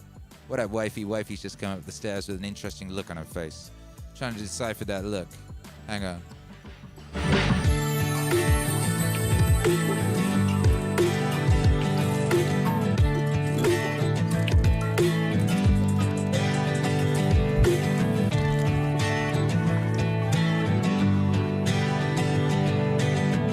Yeah, that's wifey. She's got it. See, it's taken the whole time we've been here. Wifey's been working on getting the album to in the finest possible quality, I might add, in the finest possible quality. Beautiful Charlotte has been working on getting that to all the supporters of this channel. If you're a member of the channel, or if you're on the Patreon, or any of those supporting areas on level 2, you get the music. And we worked out a way of getting it to you, because previously I'd just send you a link to the MP3. But then I was like, really, you should be able to get it as a WAV if you want, or an AIF if you want. And if you buy it on Bandcamp, you get to choose the format, right? So what we do now is we generate Bandcamp a code, an individual code for each person, and then we send that to each person so they can then go to Bandcamp and download the record at the highest quality. You know, but it does take time. It's just like wifey just doing that is just taking the past, what, nearly 2 hours? But it's ready now. She said, shall I send it now? I said, no, don't send it now. Send it at 9, exactly 9, because at 9 we're all going to come together and we're going to listen to it together right here on YouTube. Yeah, we are. And then afterwards you can go listen to it again in FLAC. But what you could do is you'll get it in FLAC, you know, at exactly 9. Maybe I'll tell her to send it at 5 too. So you could, if you wanted, queue it up in perfect, pristine WAV quality, and just chat on YouTube. You know, maybe we'll do that. This is the first function of mythology. Shouts out to everybody locked in. Shouts out to the whole chat. Shout out to the fine citizens of Mass. Oh my goodness, I missed the tidal wave and putting it on the screen. Do me a favor, everybody. Smash that wave button. Smash that wave emoji. Flood the chat. I want to see that epic surge of beautiful wave emojis and put it up on the screen. Go. And then we'll pretend like the song just finished. Yeah, yeah, yeah. What up, Cho Rhino? What up, YouTube Hero Alex? What up, Rug M0? What up, Luke? Make some noise! Rah! Yeah, yeah, yeah, come on. Life is good, baby. Life is good. What were we saying? If you, if you were paying attention to the news, the inversion, you'd think this was the worst time to be alive ever. You'd think it was the worst time to be alive ever, when in fact, it's the opposite. You're not going to die in childbirth. You're very unlikely to. You got a supercomputer which could make you and your whole family as wealthy as you need to be, or you just got to press the right buttons in the right sequence. You're about to get the user interface for reality itself. We're all gathered here. I can play a concert for you, and you're all over the place, gathered in one place called Mass. You know? You're not starving. And if you are, you can buy a pack of ramen for 8p. It's amazing. Wife's just come up the stairs smiling at her husband upstairs, ranting about it being a beautiful day to be alive every day of her life. Do you enjoy your life, baby? Do you like your existence? She's looking shy. She gets shy. When she comes, I'm not shy. She's saying, no, come over here and talk to the people. No, I refuse. Says, what's up, baby? You okay? No, just saying you could.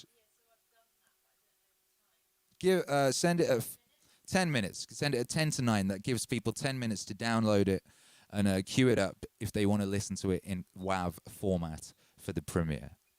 There you go. What a wife. What a beautiful thing. Cosmic Kangaroo says, Mama Dunn, what a legend. Yeah, exactly. What a legend, you know. What a legend. Life is good, baby. Life is good. I mean, what else is there to say? Akira. Ooh.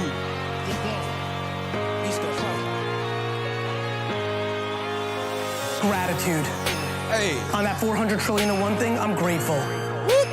Straight up. Like, I don't know what to say. Like, you might have not been born, right? Like your dad could have been late to the apartment that day. On some real shit. Like I don't think people contextualize perspective. Like what? Like you're alive. Like you're alive. You could have been a tree. You could have like right? Like this is cool. Like life is good. Life is good. Like it's cool to have one. It's cool to have one. Life is good. Life is good. Like it's cool to have one. That's number one. One of the biggest things for me is being the bigger person. I hate conflict. Ironically, like I'm a tough guy when I have the mic and nobody else can talk, but in real life, I like happiness and vibes and like I've eaten shit my whole life. Kids stole hundreds of thousands of dollars from me in the liquor store. Like I found a way for him not to go to jail for a long time. Like, you know, like just being the bigger person has been a core principle of mine. Not valuing money over family and like happiness has been huge. Fuck money. Like really. Get money. You cannot care about money more when you don't care about what people think about your money. You know? Life is good. Life is good. Like it's cool to have one. It's cool to have one. Life is good. Life is good. Like it's cool to have one. That's number one. Patience. Holy shit, I'm gonna live 4 more full lives. You did. And no matter how crazy what I think about right now is, and like what I want to accomplish on or off the field, I got 4 fucking lives to do it. You guys know Grey Goose? The guy who invented that as an entrepreneur invented it at 78. 78 years old. You know? That's life. Like, you can do everything wrong. Have every dream you've ever had fucked up. Blame it on other people. The girl fucked it up. That injury fucked it up. Coach fucked it up. Blame everybody. Have everything go wrong. Be 57 years old and still have fucking 40 years to make it right. It's crazy, honestly.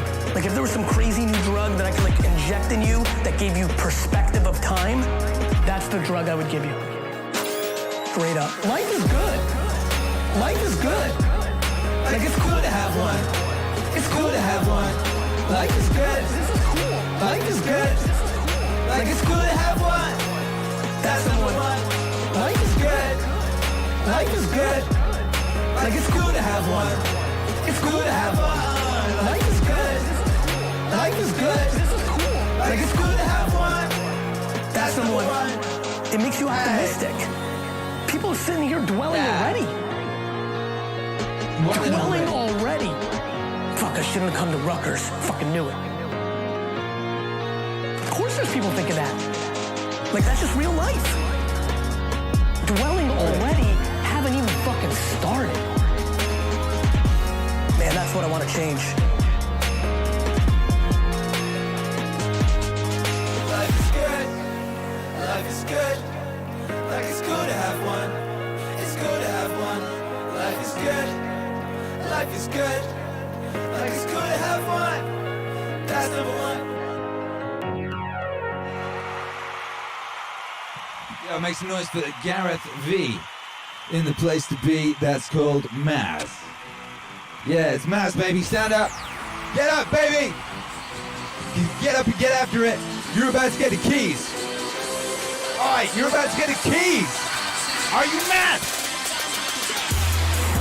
Whoa. Oh. Yo, man, who's hyped? Who's hyped to get the user interface for reality itself? Make some noise in the chat if you are hyped to get that user interface for reality itself. Yo, thank you, Mr. Flying Unicorn, for the $9.99. You bad man. Says, bless your transparency. Equally much as I love MEANINGWAVE, I enjoy following and picking up on your progression as an artist. Cheers to the next worlds coming out of the MEANINGWAVE universe. Hey! Yo, thank you, baby. Yeah, me too, man.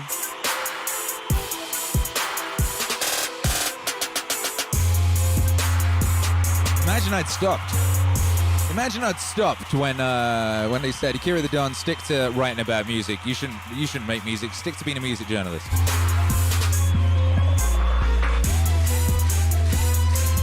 Imagine I'd stopped when they said, wait, don't go to America, Akira the Don. They don't care about British rappers over there.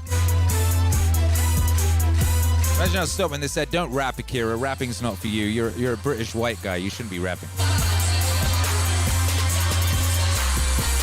Imagine I stopped when I lost my record deal, you know?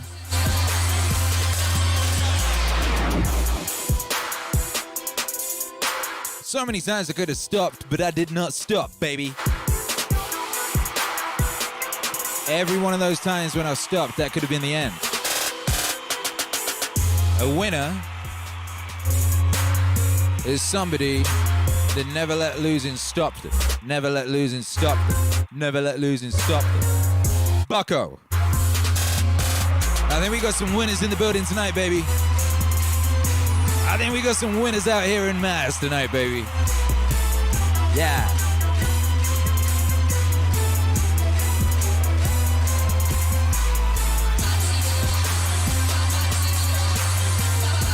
You know, I might have stopped. For example, this beat I'm playing right now was supposed to be a beat for a rapper, you know, that never happened. Imagine if I'd stopped because of that not happening. Lots of people stop because of all sorts of stupid reasons. You know, the only thing that can stop you is you. That's it. They can't stop you. They can't stop you. Capital T-H-E-Y. They can't do shit, baby. Not if you're unstoppable. And who decides if you stop? You! Listen in the middle of the mall. Shit! You love yourself. In times of what is other. In times of what is other. You love yourself. In times of what is other. In times of what is other. Now, when you go deeply into the nature of selfishness, what do you discover? You say, I love myself. I seek my own advantage. Now, what is the self that I love? What do I want? And that becomes an increasingly ever-deepening puzzle. Now, I've often referred to this when you say to somebody else, I love you. It's always rather disconcerting to the person to whom you say that. If you imply that you love them with a pure, disinterested, and holy love, they automatically suspect it as being a little bit phony. But if you say, I love you so much I could eat you, that's an expression, it's a way of saying to a person, you attract me so much that I can't help it. I'm absolutely bowled over by you. I'm gone. And people like that. Then they feel they're really being loved, that it's absolutely genuine. But now, I love you so much I could eat you. Now what the devil do I want? I certainly don't want to eat the girl in the sense of literally devouring her, because then she'd disappear. But I love myself. And what is me? In what way do I know me? Well, it suddenly occurs to me that I know me only in terms of you.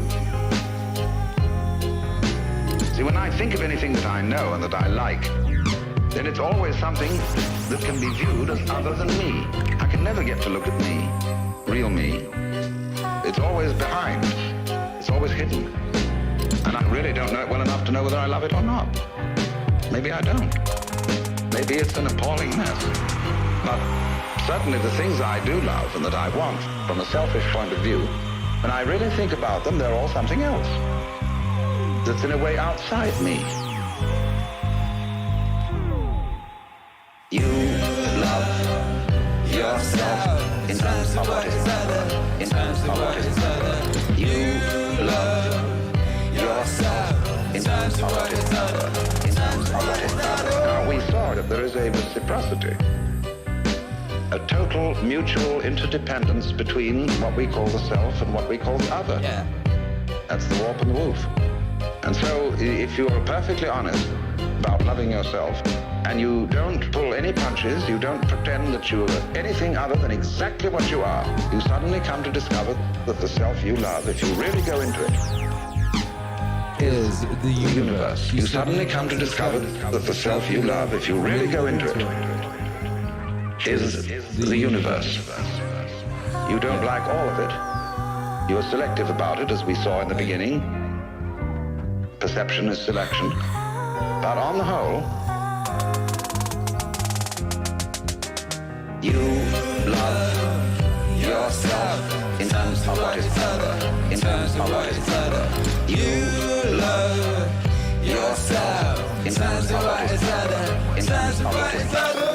You love yourself in terms of what is other. In terms of what is other. You love yourself in terms of what is other. In terms of what is other. Because it's only in terms of what is other that you have a self at all. Could have been a tree. You did. Hey.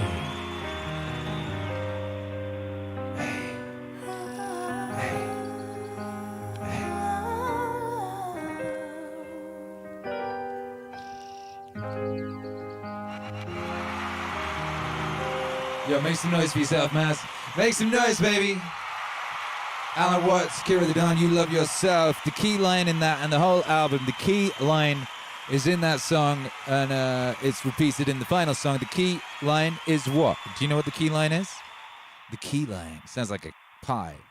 The key line, bless it, Patina. The key line is perception is selection. Perception is selection. That's the key takeaway from the whole album. That's the key takeaway. If you take away anything from MEANINGWAVE this year, I'd say you should take that away. Apart from the fact that you're going to take away the keys to the user interface for reality itself. Perception is selection. You know, and they, capital T-H-E-Y, they want you to be perceiving and they've selected something for you to perceive, and they've selected it, and you're all supposed to look at that and not look at everything else, which is most of everything is everything else. Most of everything is everything else, not that tiny little thing they want you to look at. And you get to choose, baby. You get to choose, okay? You get to choose what you're going to look at, what you're going to pay attention to, what you're going to focus on, what you're going to work on, what you're going to give your energy, what you're going to devote your time to, what you're going to give your power. What are you going to give your power to, baby? What are you going to do with that power inside you? You know? What are you going to do with that dragon inside you, baby?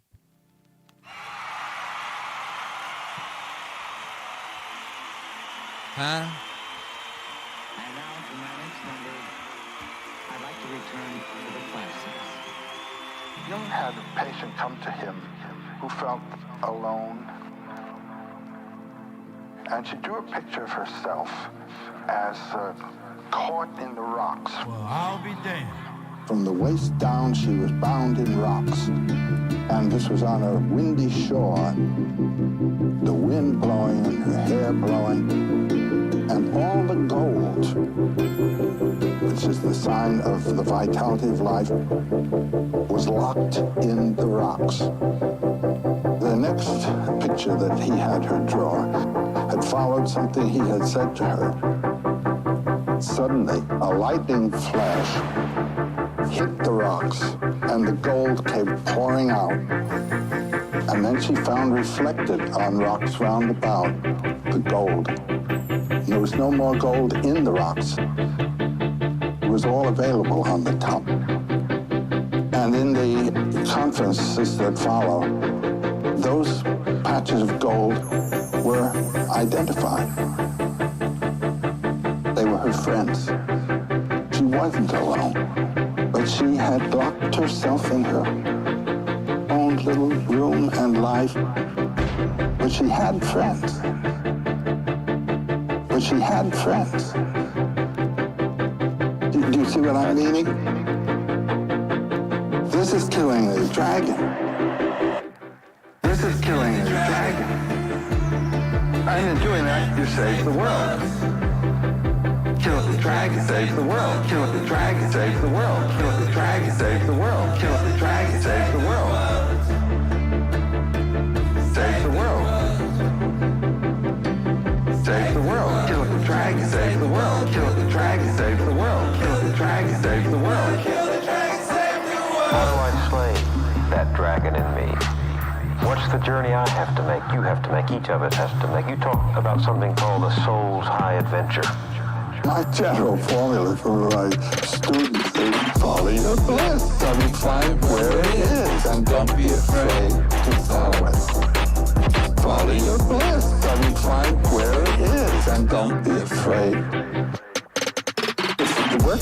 doing is the work that you chose to do because you were enjoying it. That's it. But if you think, oh gee, I couldn't do that, you know, that's your dragon locking you in. Oh no, I couldn't be a writer. Oh no, I couldn't do what so-and-so is doing. Unlike the classical heroes, we're not going on our journey to save the world, but to save ourselves. I ain't doing that. You save the world. I mean, you do. The influence of a vital person vitalizes. There's no doubt about it. The world is a wasteland. People have the notion of saving the world by shifting it around and changing the rules and so forth. No, any world is a living world if it's alive. And the thing is to bring it to life. And the way to bring it to life is to find in your own case where your life is and be alive yourself, it seems to me. If you have someone who can help you, that's fine too. But ultimately, the last trick has to be done by you. This is killing the dragon. And in doing that, you save the world. Kill the dragon, save the world. Kill the dragon, save the world. Kill the dragon, save the world. Kill the dragon, save the world. Save the world. Save the world. Kill the dragon, save the world. Kill the dragon, save the world. Kill the dragon, save the world. Kill the dragon, save the world.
Yeah, make some noise, man. Make some noise for Joseph Campbell. All them wave emojis for Joseph Campbell. All them dragon emojis for that dragon, baby. That dragon, baby. You gotta kill that dragon, or maybe you just gotta tame that baby, you know? You know, get on, ride that baby. Ride that dragon. You know why? You know why you gotta do these things, right? You know why you gotta do these things. Because of what's on the other side. On the other side is greatness. Oh! Yeah, make some noise, baby. Stand up straight with them shoulders back. Hey, hey, hey. Dra. 45 minutes, baby. 45 minutes to go. 45 minutes till you get the keys, baby. To that user interface. For reality itself. Oh, oh. Yeah, yeah.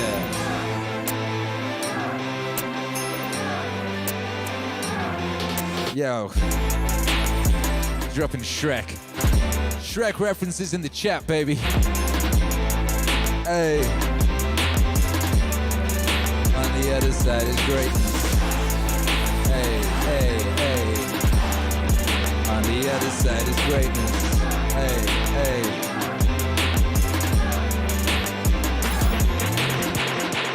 M-A-Z. M-A-Z in the place to be. 8:15. 8:15.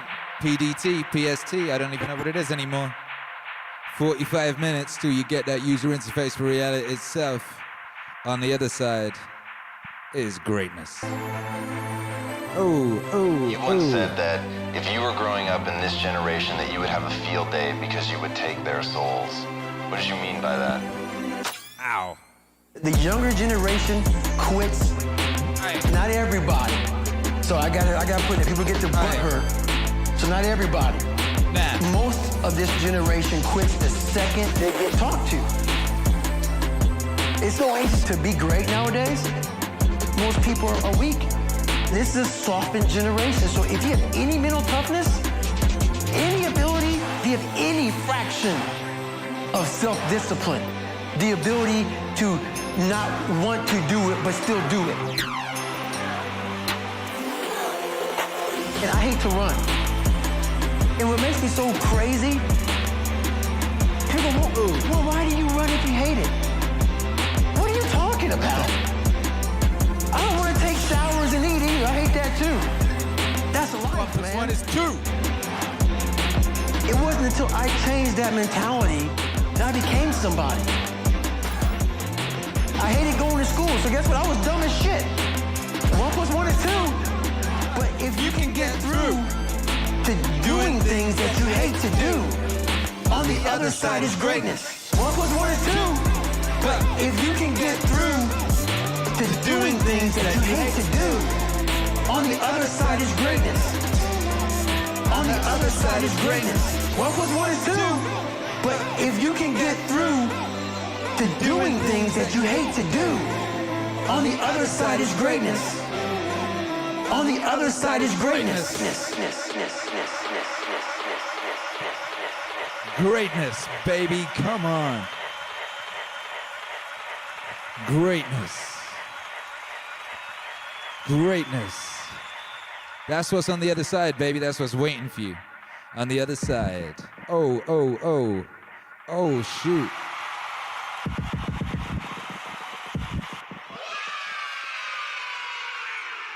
On the other side is greatness, baby. Shouts out. Oh, shoot, we got some new members. Oh, we got, oh. Oh, it's these new members that want that download, that want to download that album. Okay, what you're going to need to do to get that download code, if you've just become a new member, if you've just upgraded to level 2, because you just did, I just saw you, email wecare@meaningwave.com. All right, because we'll need to get your email address.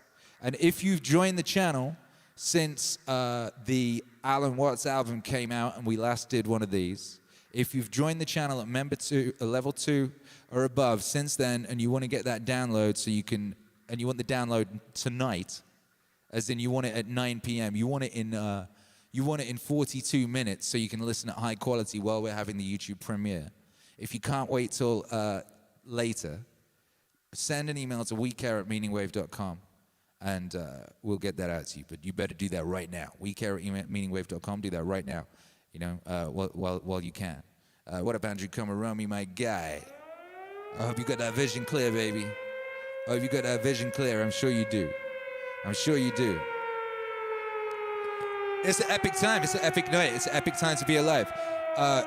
You know, and if you want to achieve greatness in this world, if you want to receive the blessings that this world has to offer, there's one major thing, and we'll do a whole Meaning Wave University course on this subject. It's a big subject, you know.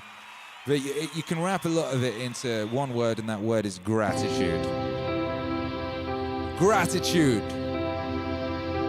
And I'd like to take this opportunity right now to give thanks to the fine people of Mass, to the ancestors, and above all, to the gods. I had good grandparents, a good mother and father, a good sister, good teachers, good servants, relatives, friends, nearly everything good. And that I never lost control of myself with any of them. Although I had it in me to do that, and I might have easily. But thanks to the gods, I was never put in that position. And so I escaped that test. I was never put in that position, and so I escaped that test. And that I wasn't longer raised by my granddad's girlfriend. I didn't lose my virginity too early, and didn't enter adulthood until it was time. Hell, I put it up that I had someone as a ruler and father who could keep me from arrogance, To live in a palace without bodyguards, without fancy dresses or torches or statues or such like show, that you can live much like a regular person, not remiss in action or careless or ruler when carrying out official obligations. I had the kind of brother I did, one whose character challenged me to improve my own, one whose love and affection enriched my whole life, that my children weren't born stupid or physically deformed, that I wasn't more talented or rhetoric or poetry. They could have consumed me if I had seen progress, might never have given them up, that I conferred on the people who brought me up, the honors that they seemed to want early on, instead of putting them off since they were still young, with the hope that I'd do it later, that I knew Apollonius and Rusticus and Maximus, that I was shown clearly enough to know what it would be like to live as nature requires. Thanks to the gods, they did all they could through their gifts that help their inspiration to ensure that I could live as nature demands. Thanks to the gods, they did all they could through their gifts that help their inspiration to ensure that I could live as nature demands. And if I fail, it's no one's fault but mine, 'cause I didn't pay attention to what they told me, to what they taught me, practically step by step, that my body has held out for so long through such a life, that I never laid a finger on Benedicta or Theodosius. Even later I was overcome by passion, I recovered, even though I often quarreled with Rusticus. I never did nothing that I regretted later. And though my mother died young, she spent her last years with me.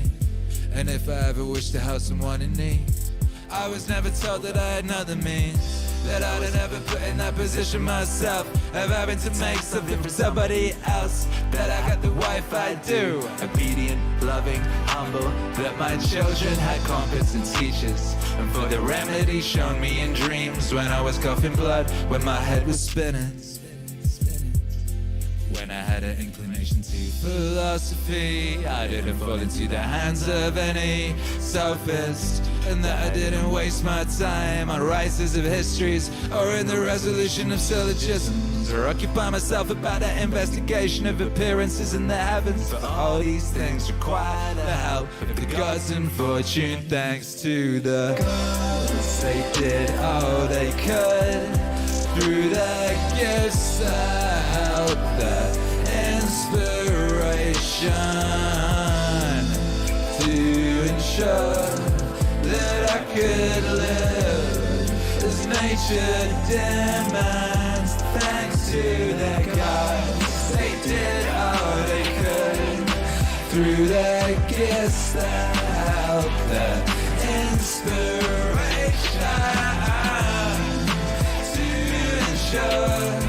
that I could live as nature demands.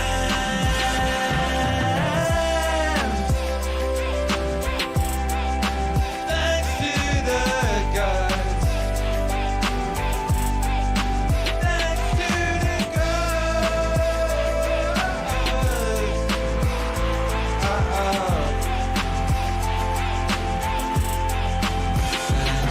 the gods. They did all they could through their gifts that had their inspiration to ensure that I could live as nature demands.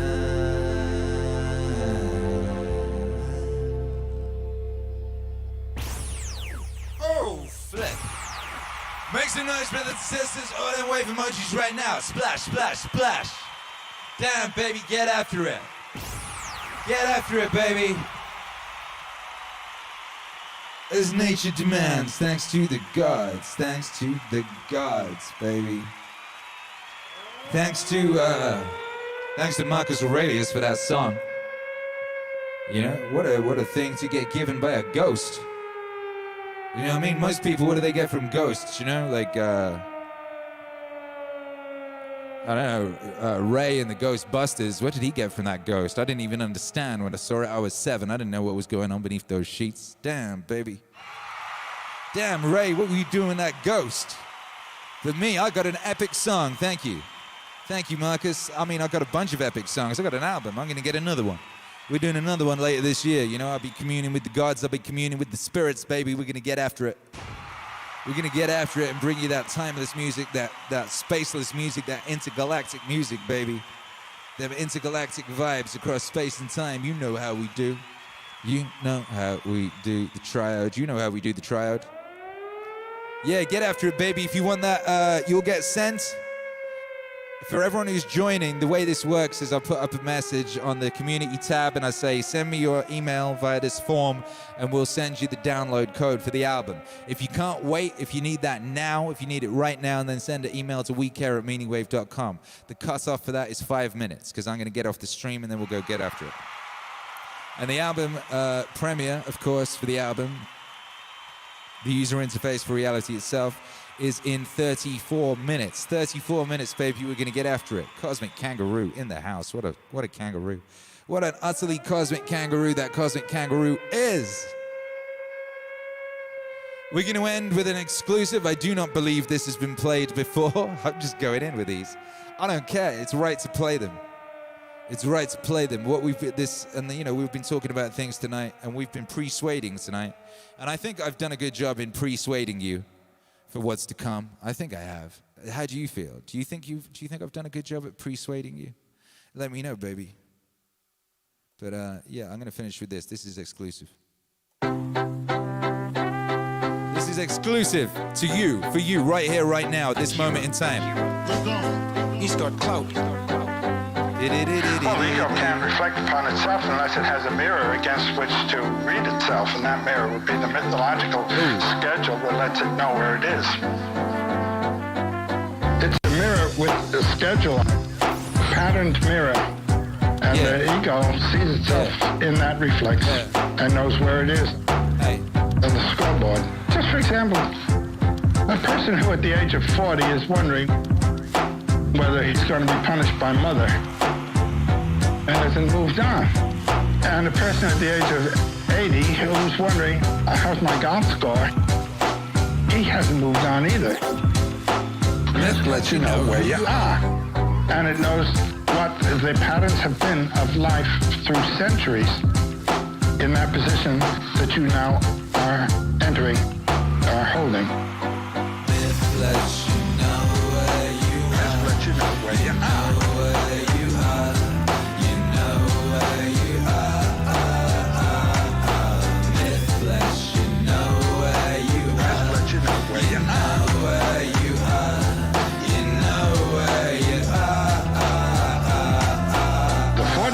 Now should see himself as a free, willing, independent, self-responsible human being.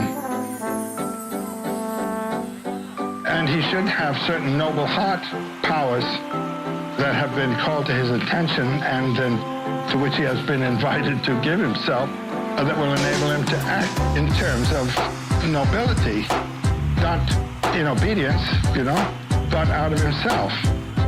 And the older person must know, I'm now participating in the achievement of life. I have achieved it. And I'm looking back. And I can tell you there's a wonderful moment that comes when you realize I am not striving for anything. And what I'm doing now is not a means to achieving something later. Youth has always to think that way. Every decision a young person makes is a commitment to a life course. And if you make a bad decision of that angle, by the time you get out there, you're far off course. But after a certain age, there's no future. And suddenly the present becomes rich. It becomes that thing in itself which you're now experiencing. And if you've been prepared a little bit for that, you're ready.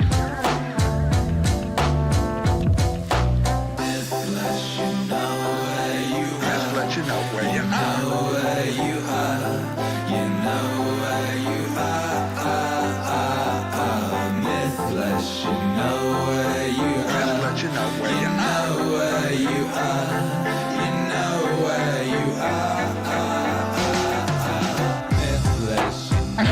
experience of lecturing to old age groups, you know, and myself actually in old age. I'll be 79 next month. I can tell you there came a gradual realization. Boy, this is it. I'm in that place, and every experience is of value in and for itself without any reference to anything that might happen. I mentioned this to older groups, and people come up to me afterward and say, we didn't realize. It's beautiful. Just let you know where you are. Just let you know where you are. Where you are. You know where you are. Myth lets you know where you are. Just let you know where you are. Where you are. You know where you are. Myth lets you know where you are. Just let you know where you are. Where you are. You know where you are. Myth lets you know where you are. Just let you know where you are. Where you are. You know where you are. Yeah, make some noise, baby. Oh, them wave emojis right now, people of mass. Right, fine, beautiful people of mass. Yo, that record just gave me so many goddamn all over chills. You're like, oh man. Just like unlocking. Woo! You know where you are. You know where you are. You know where you are. Myth lets you know where you are. You know where you are. You know where you are.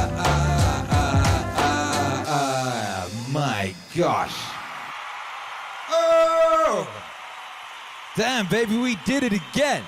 How we keep doing these epic streams that just end on an epic, glorious, triumphant moment. How can we do that consistently every day?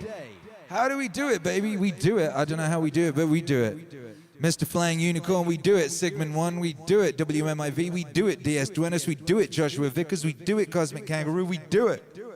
We do it, we do it, we do it. And you know what I do around this time? You know what I do around this time. I give thanks, baby. I give thanks to everyone that's been supporting the stream, that's supporting the wave. You know what I mean? That's supporting this, what do you want to call it? University. You know, this powerful university. You know, they're going to defund all the regular universities, which means that everyone's just going to come over to the Meaningwave University. Of course they are. Well, I mean, why would you not? This is the best one. You'd actually learn something useful here. You'll actually learn something useful in the Meaningwave University that you can take out with you into the rest of your life. You know? You could. You could. Perfect.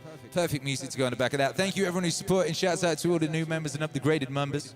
They upgraded. James Scum, what up? Cody Khans, what up? Savage Chill, what up?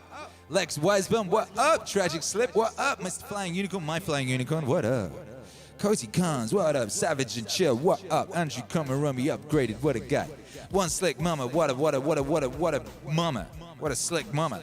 The Triode, bless up. Cosmic Kangaroo, bless up. X-Per6, bless up. Michael Partalo, bless up. I saw some people asking how they're going to get their Scott Adams album. How do I get my Scott Adams album? If you're on the Patreon, if you're on the YouTube member thing, it will be emailed to you in about 20 minutes, you know, something like that. It'll be emailed to you. You'll get a code. Make sure your spam filter has got Meaningwave on the unspam thing if you've had a communication before. And if you have not sent your email in to us and you are on level 2 above on the YouTube, because we can get your email easily at the Patreon, you know, but not with the YouTube. Email wecare@meaningwave.com right now. Do it right now. All right, right now. And if you need the record right now, if you can wait until later, then fine, don't worry about it. You know, that's that, baby. We've got to get out of here because we've got the premiere of the album. The user interface for reality is premiering in 25 minutes. Is releasing worldwide in 25 minutes. Yes, it is. I pray that you can all come join us for that because it would be wonderful to have you there. You can just jump right over now to the video. It's up there and waiting. You can just go chill in the chat over there for 25 minutes, you know, and then we'll all be together to experience it together, to get handed those buttons together. What a blessing. You know, what a blessing. Joshua Vicker says, hey, Akira, do you have security, Akira?